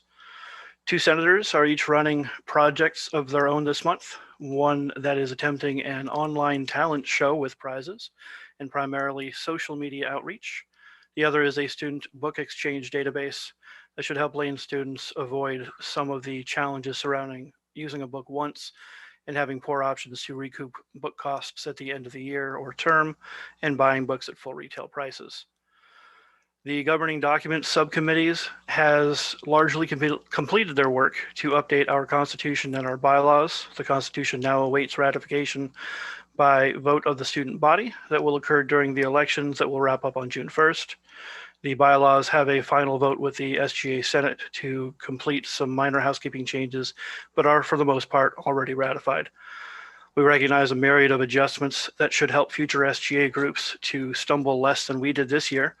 And thanks largely to our President Pro Tempore in the Senate, worked out language that could too easily be exploited for personal gain by a member acting in bad faith.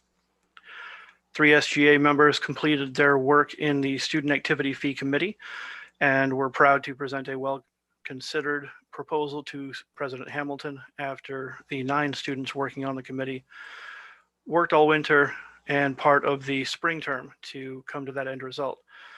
When President Hamilton rejected our first decision, the SAFC convened again to come up with a second version that you saw and voted on today.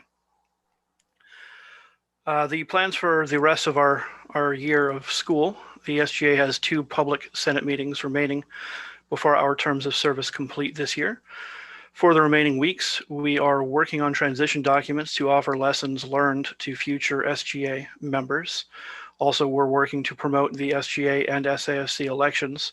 The small turnout of voters that we had last spring left many of us wondering how well we were able to represent students when so few of them had a hand in electing us and even know of our existence.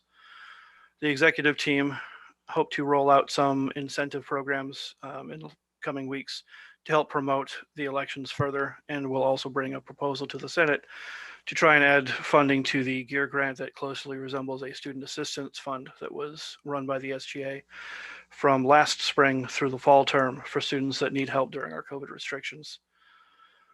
The last section being the plans for next year.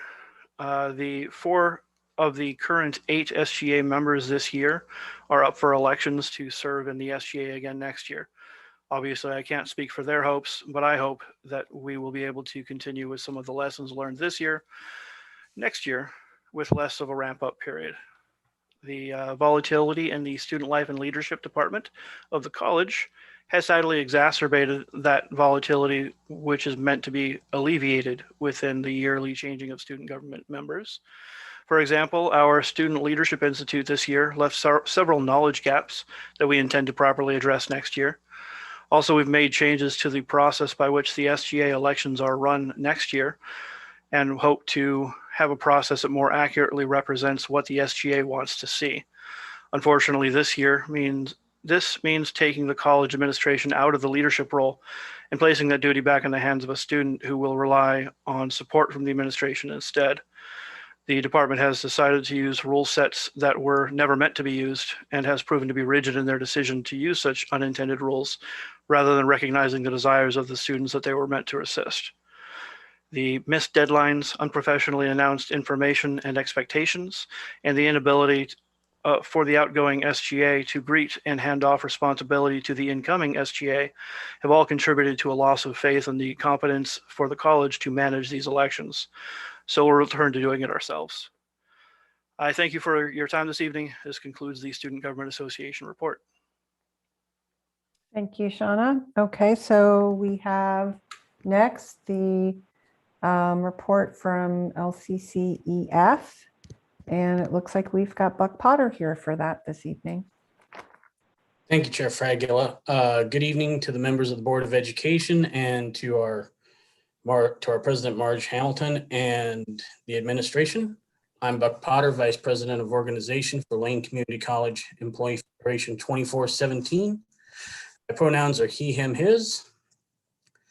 LCCF would like to acknowledge the elections of Tuesday, May 18th, and welcome Holly Johnson, Austin Fulnaghi, and Steve Mattel as elected members of the Lane Board of Education, and a warm welcome back to Mike Eister as a Lane Board of Education member. LCCEF acknowledges many profound thanks to Matt Keating, Chelsea Jennings, and Melanie Munzer for their service to Lane Community College and the Board of Education. As a member of the reopening action team, I would like to applaud the conversation we had concerning making vaccinations mandatory for our students, employees, and our administration. With Oregon State University, Portland State University, and the University of Oregon requiring vaccinations for students and employees, the hope is that community colleges will consider traveling down the same path as well. LCCEF, in our survey of classified members, had a firm majority of our membership believing that mandatory vaccinations should be required, and a majority of employees are uncomfortable with the low vaccination rates in Oregon among students and employees, and especially in light of the recent events with University of Oregon students. And at the current time, the vaccination rate in Oregon being at full vaccination rate being at right around 40%. Near 70% of classified employees also feel it's necessary to wait until fall term to potentially return to campus. We support the continued consideration of maximum of 50% in-person classes for our fellow LCCEA colleagues and LCCF members, with the safety and health of all Lane Community College being of paramount importance. One other potential concern with returning to campus is areas for break rooms and offices for our classified membership to feel safe in, especially with the need for adequate ventilation and cleaning in high traffic areas. These are issues we feel we need to take a mindful and collaborative approach with going forward to ensure all Lane colleagues are safe and comfortable as we progress towards the start of fall term. I would, on a personal level this evening, also like to acknowledge the celebration of Asian American and Pacific Islander Heritage Month and our fellow students and employees of Asian American and Pacific Island ancestry. As a graduate of Eastern Oregon University, many of my fond memories were spent with Pacific Island community that came to Eastern, with students from Guam, Spain, Micronesia, and the Marshall Islands. One of my favorite events as a student theater technician for our theater department was the Island Magic Show that showcased our many Pacific Island cultures that made the fabric of Eastern Oregon University. And I consider myself lucky enough to have visited Saipan for a short time after graduation from Eastern Oregon and experienced the culture firsthand. I look forward to seeing these fellow students and colleagues, as well as all of us on our Lane campus, hopefully in the fall. Thank you for your time this evening. Thank you. So up next, we have LCCEA's report from Adrienne Mitchell. Evening, members of the Board of Education. I'll address a few topics this evening, and first I would like to express congratulations to Holly Johnson and Mike Eister on your election and re-election. We look forward to continuing to work with you. And congratulations as well to Austin Folnagi and Steve Mattel, whom we look forward to welcoming soon. Thank you for your commitment to give voice to the community. I'd like to share a little bit of information about labor relations. And as we approach the end of the academic year, LCCEA faculty leaders have noted 3 trends over the course of this year. First, we have received more reports from faculty across campus about the diminished role of faculty, the reduced faculty voice that faculty feel they have in curricular and academic decisions, and the lack of broad inclusion of faculty in such decisions by the administration. Second, we are tracking a substantial increase in contractual issues arising this year, more than any year since the 2017-2018 year. Third, we have found a pattern indicating that faculty from underrepresented minority groups have been disparately impacted by contractual issues, including compensation, job categorization, and honoring of assignment and seniority rights. As always, LCCEA will seek to resolve these issues proactively and at the lowest level possible. On the hot topic of vaccines, faculty support vaccine incentives and requirements. We think it's extremely critical to improve access and reduce barriers, especially for our BIPOC populations. One specific suggestion is to explicitly frame and publicize the LCC vaccine clinics as sanctuary clinics. LCCEA conducted a survey of more than 300 faculty in April and found substantial support for vaccine requirements for both faculty and students. 2/3 of faculty support requirements, with 50% strongly supporting requirements. And I'll end with some comments regarding the role and responsibility of public institutions. We first would like to recognize that Lane County Public Health is asking us as a college to make a vaccine requirement. And kind of thinking more broadly, given the elusiveness of herd immunity, we encourage expansive thinking on this issue to recognize that protection extends beyond individual students and employees to the community, and public institutions have a critical role in promoting public health for the common good. Thank you for your time this evening. Thank you, Adrian. So I believe the College Council report is just a written report. And so I'm going to move us on to information reports. Is there anybody that has any questions about a report? Mike. I remember, I don't remember if it was the last meeting or the meeting before that Holly pointed us to some abysmal numbers in terms of our representation on the staff. And Shane talked about a plan to make a change on that. And so I'm just wondering if Shane can give us an update on that effort. Sure. Thank you, Board Member Ister. The work that we've done since we last met has culminated in a town hall that we had last week with the campus. We shared some of the ideas that we had for ways to improve the diversity of our pools, and as well as interventions that we could take at each step of the process. That town hall was really well received. We got lots of compliments and positive feedback from folks who attended from all of the different employment groups.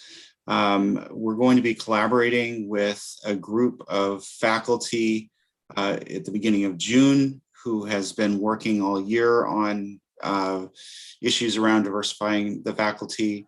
We're in conversations with them about faculty diversity fellowship, and they've been talking about cluster hires as well. And so a member of my staff and I will be meeting with them. We also have meetings set up with BIPOC groups of employees here at Lane over the next couple of weeks, one of which is tomorrow morning, where we're wanting to hear from them about their experience working for Lane, their experience in the search process, and ways that we could make the college a more hospitable place, a more welcoming place for folks coming from diverse backgrounds to work. Mindful of Holly's comments at the last meeting when we discussed this report, I'm also working with Greg Evans, who has some meetings that he's planning on with community members from diverse backgrounds, and hoping to ride those coattails with him to try to get some feedback from folks about our recruitment process and things that might make us more effective in that area. So as you look at page 3, you'll see that we haven't had a lot of change since the last quarter in terms of actual raw numbers, but I hope the strategies that we're looking to put into place will make those hires that we are able to make have some impact on these percentages. Thanks, Shane. Rosie, followed by Holly. Thank you. My question is about the enrollment report. When I participated in Zoom meetings with state legislators, I recall that we told them enrollment was down 47%. I'm pretty sure that's the number we used. And my question about this report is, how can I get that information from this report? Who would, Paul, would you like to respond to that? Well, I can, and Richard's on here too. I'll give my quick take on it, if you don't mind. Rosie, I believe that the number of 40-some% that you mentioned is total enrollments that takes into account credit, non-credit, all of the above, right? We know that we had a disproportionate loss in our continuing education, lifelong learning kind of courses, which probably accounts for most of that 40-some percent. And when you look at our enrollment report here, we tend to focus on more on those credit bearing courses and programs that we're referencing here. So I think that what you're not seeing is probably the drop in enrollment in non-credit, in particular lifelong learning, as a result of the pandemic. That's not captured in this particular report, which focuses more on credit programs. Rosie, did that answer your question? Technically, yes. Richard or Marge, did you want to add to that? Yeah, but I'll let Richard finish it up. Okay, go ahead, Richard. When we were, I'm sorry, I just wanted to. Oh, okay, go ahead. We were looking at a cumulative number, Rosie. I definitely recall us, Brett, myself, we wanted an impact number and it was cumulative over time. So, but Richard, go ahead. You can discuss that further. Sure. We've just finished building a longevity look at our enrollment. It goes back multiple years. It will be available in the next 30 to 60 days in the Board of Education's Tableau BI model. It'll be interactive. You can take a look. It looks at both what our provost just mentioned as the credit enrollments, but the significant loss that we've experienced from the pandemic has been in our non-credit enrollment. It has taken a very large hit. We looked at the trends and other data, so we will be presenting that to the president and the cabinet, and any information that she deems pertinent will move forward to the Board of Education, and we look to have that before the summer term is closed on a comprehensive review. Okay, thank you. Angela? I feel like you buried the lead there, Richard. Did you say we're gonna get like a Tableau reader and we can do real time? Yes, ma'am. Reviews We've already built them. We're vetting them now and building the pane for the Board of Education. All trustees will have their own access, and we're panning out the views now. We hope to have them loaded by end of June for you. You will be overloaded with information. Very exciting. Thank you. Okay, hands down.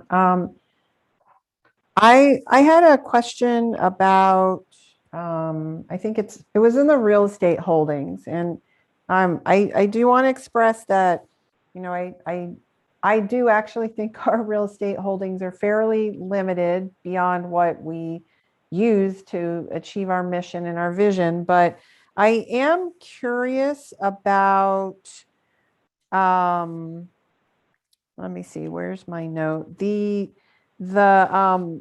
really small properties kind of surrounding the college, but there's one bigger one. I think it's called the Southeast property, and also the Florence Clear Lake property.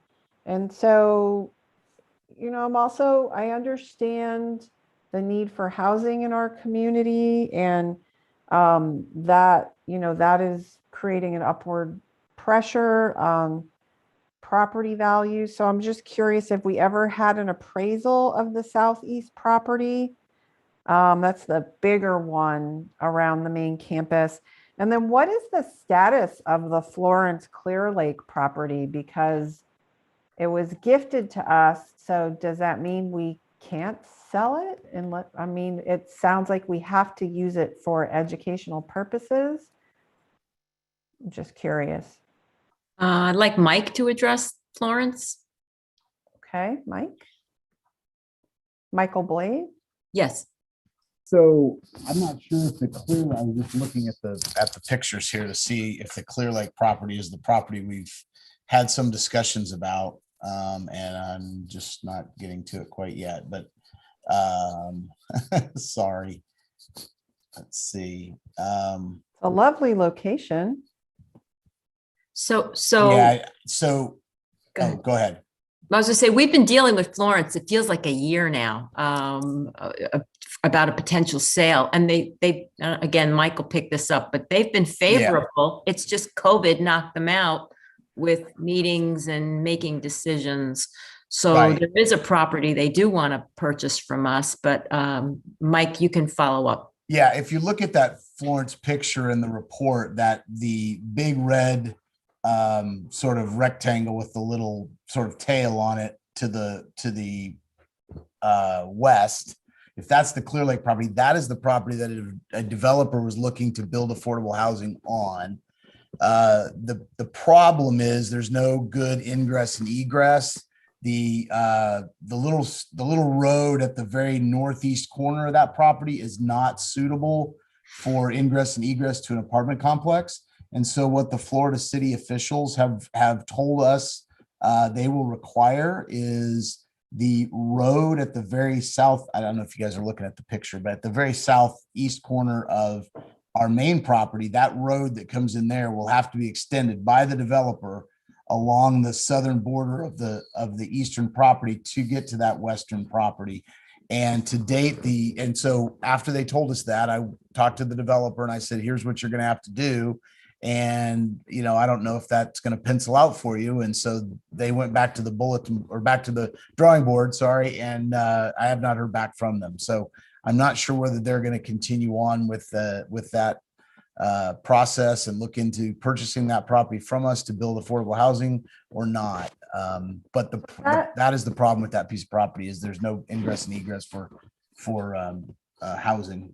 So that's the property that is, I thought the property you just described is the one that is adjacent to the current campus, correct? It is, yes. And So the Clear there's Lake, another see. Yep. property that is the Clear Lake property that is not adjacent to the campus, if I'm understanding. And it looks like we were deeded this property in 1994. It's forested and it's contingent on operating educational programs on this site.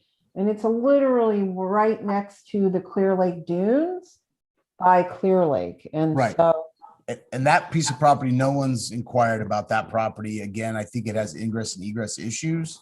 But in both instances, I can tell you that the Florence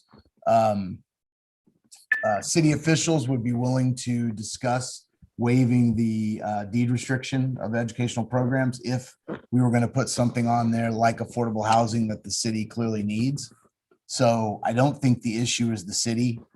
The issue is, can a developer make those properties work for something? And that currently, that's not the case. okay, thank you. Marge? So it looks like I'm getting texts from Russ, our Florence person, who's saying that property is outside of Florence proper and it's in marshland. So Okay. my question is it marketable? And the answer so far is doubtful under current conditions. If Jennifer's on the line, she might know a little more about it. We'll certainly follow up on this, by the way. Okay, great. I just was curious. Yeah, I'm not quite sure how we come to own marshland, but we'll find out what that story is. Somebody gifted it to us, so. Yeah. Holly? Thank you. And I hate to take us away from beautiful Florence conversations, but I have to go back to the HR report. And thank you to my colleague, Mike, for reminding me that I had a comment, and to you, Shane, for your reply. But I just have a comment. As you move forward, I really applaud your efforts in including the faculty from the BIPOC community in those courageous conversations. And I just hope that that when you recruit those folks, that you get someone who is both a new resident to this community and a person who has been here probably a little bit longer, so that they can add their own perspectives. I think that's so important in recruitment. And so perhaps when you and Greg are, having your conversations, just keeping that in mind, I think it's really, really important as we try to diversify our workforce at LCC. So thank you for your report. Yeah, you're welcome. Thank you, Holly. Okay. Does anybody else have any other questions related to the information report? Okay, so seeing none, and in the there is an accountability report. Does anybody have any questions about that? Angela? Thank you. I sent in some sort of vague questions in advance about this report. And I'll just go ahead and say what I hope I'm not the only person thinking. I have no idea how to interpret this report. And I'm really hoping that Greg can give us some context. So I took a stab at it and I said, okay, if we're at Q3 and we're comparing budget to actual, then I would expect us to be coming in at about 75%. And I think Greg said that's fairly accurate. And so I guess I'm wondering about all of the lines that are nowhere near 75%. Which ones should we be concerned about? Should we be concerned about any of them? Are there action items? Is there context for why they're not close to 75%? I don't want to go through each and every line, Greg, but if you could give us some context, I think that would be helpful. No, you bet, and I appreciate that, Angela. So this report is showing compliance to the budget to actuals, compliance to ORS 294. And so you're right, where this is Q3, we should be at about 75%. And so, for example, one number that really stands out is federal sources. We're only at 2%. It's a small number compared to the 97 million, but it stands out. And that's one of the changes is because during our audit, we found that one of the childcare meals that we get reimbursed that's in Fund 9, we were told that we should really account for that in our grant funds, and so that's why federal funds is down.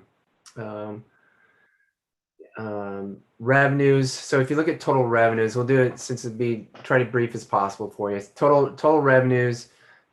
Last year we were at 90% because of funding. HEC decided to release one of our quarterly payments early. That's why we're at 110% in state sources last year. This year we're at 75%, so we're kind of on target. So we're doing fine on revenues coming in, and you guys get a lot of information from the budget and Zach on this accountability report is quarterly report. And showing, okay, where are we at budget to actual? So if you go to the second page to total expenditures, so I'm looking at the total expenditure line on about middle of the page on the second page where we're at budgeted at 94 million. Through Q3, we're at 63.7 million or 67% of our budget. So we're operating within our budget. And so that's what this report is really telling us. And that's why it's included in your board packet. Did I answer every? I know that for time, I can go definitely talk longer, but. Yeah, I doubt that there's an appetite on the board for going much deeper after 9.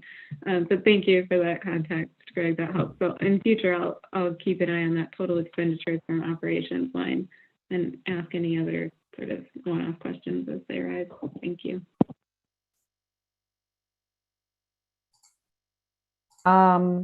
So I'm going to take us to our closing items. First, we have board reports. So are there any reports from individuals who sit on some of our community partners, boards or commissions? Matt Keating? Thanks, Chair Fragola. Tomorrow is a KLCC Public Radio Foundation board meeting. And considering I have 42 days and 2 hours and some change in my service on this board, I invite any colleague who is interested in carrying the mantle on the KLCC Public Radio Foundation board to join me if you'd like to sit in and maybe learn a little bit about what the board does. Tomorrow on the agenda, it's been a long time coming, but there's an MOA or MOU, memorandum of understanding between the college and the radio station's foundation. And that work started back when Brian was a VP and through Marty. And I look forward to supporting that tomorrow. It is good for the radio station, good for the college to cement the relationship rather than just have a relationship that has existed for generations. Cementing that relationship between parties on paper is a smart thing to do. So I will be supporting that tomorrow, and I'll be bringing that to my final board meeting in June. And thank you to the LCCEF for recognizing Melanie and Chelsea and myself.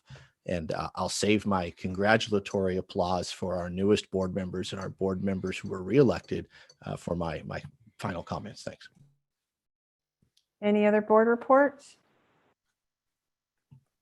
Okay, I do have a report from OCCA. Marge and I attended that last Friday. It seems like forever ago. So lots of conversations about vaccines and whether or not they should be mandatory. There was, to be honest, really little agreement amongst the diversity of community colleges in the state. And though I do think it is a noble sentiment to think that there would be some statewide coordination on community colleges' parts from listening to community colleges discuss it, I think there's a very diverse set of opinions, and it doesn't sound like we're going to get a lot of direction from the HEC as well on it at this point. And so a lot of people really are kind of waiting to see how things are moving forward with the sentiment of safety first. I think one of the biggest parts of our conversation was about the executive director position. The current executive director, Cam, is retiring. And so we did take time to do and approve the evaluation of Cam, which was quite glowing, and also approved an executive director search process, consultants, and a timeline. So the position will be posted in May and reviewed in July, with the finalists hopefully beginning to be interviewed in early September, with the full board doing another interview in September as well.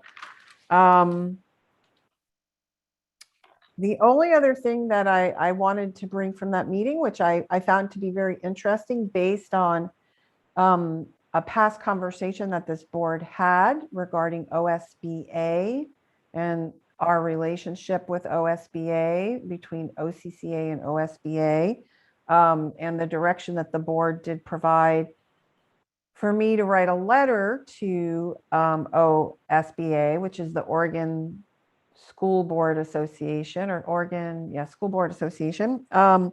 So we actually got some, had a good conversation and got some clear information and kind of perspective about the relationship between OSBA and OCCA. There are some very concrete services that we get in our partnership with them. For example, our PACE insurance, is insurance the correct word for it? For our PACE services. And that, the fees that we pay are actually, much lower than I think many of us might have assumed. However, there is an ex officio on the OSBA board from OCCA that is not filled. That was one question this board had when I looked back over my notes and my letter, as well as a representative on the Legislative Policy Committee for a community college board member. And so those were two things we specifically identified And those positions are available. They just have not been filled. So just something to think about, and some work being done on discussing the relationship between OSBA and OCCA. So that is all I have relating to the OCCA board report. Are there any ad hoc committee reports?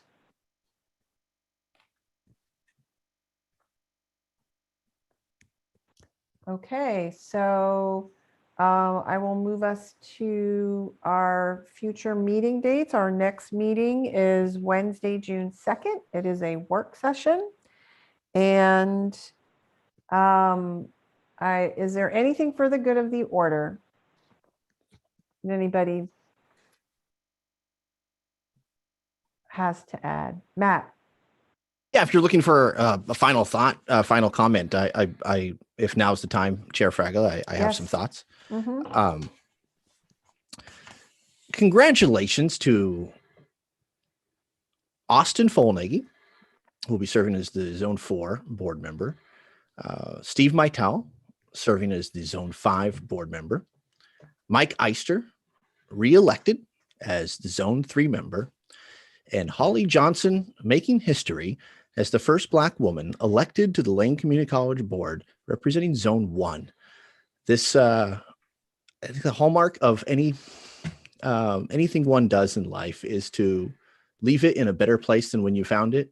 And your election and the aforementioned folks' election and re-election makes certain that this college is in a really good position for the next, not just the next 4 years, the next generation. I congratulate all of you on your election. And I am thrilled to have stood in your corner on the campaign trail. And I'm only saddened that I would have one more board meeting with you. So congratulations, Holly and Mike and Steve and Austin. I want to share a brief anecdote, if I may, Chair Fragola. Brief, please. Sure. Normally in the summertime, I play kickball with an organized kickball league at Tugman Park. And I was invited to play again this year. And I asked if they're masked and vaccinated. And they said, no, it's an outdoor sport, so there's no need for vaccination. So I'm passing on playing this year. I applaud the University of Oregon for joining Pac-12 partners and Oregon State University in a mask mandate. I thank the faculty and classified, 2/3 of faculty members, more than 70% of classified members standing for vaccine verification and mask mandates. I could call on this team, and I know I missed the initial portion of tonight's meeting, so I look forward to going back and watching your report, Paul. But I call on this college and our entire community to lean into vaccine verification, and mandate on-campus, in-person participation in collegiate activities that you be fully vaccinated. And if not, there are a host of alternatives online and in the virtual space. Please don't wait for OCCA or heck, Lane Community College, please, let's do the right thing for public safety. Let's listen to the health experts, Lane County Public Health, and the directions from OHA and the governor. Please, please, please, in addition to mask mandates, vaccine verifications for fall in-person instruction. Thank you. So I also would like to congratulate Holly and Mike on continuing your service on this board. I'm thrilled to continue to serve with you, as well as excited to welcome our 2 board members that will be joining us in July, Austin and Steve. And we'll also greatly miss those board members that will be leaving us. So we'll have more time to appreciate them as well. Mike. You've probably already thought of this, Lisa, but it does occur to me that we'll have a pretty significant portion of our board that will be new. And I'm wondering about some of that team building that might happen at our summer retreat being of some value. Yes, we are working on that, but Great, thank okay. you. Yes. Lots of options, hopefully. Oops, sorry, I muted you instead of taking your hand down. Any other items for the good of the order? All right. Thank you, everyone. And so I am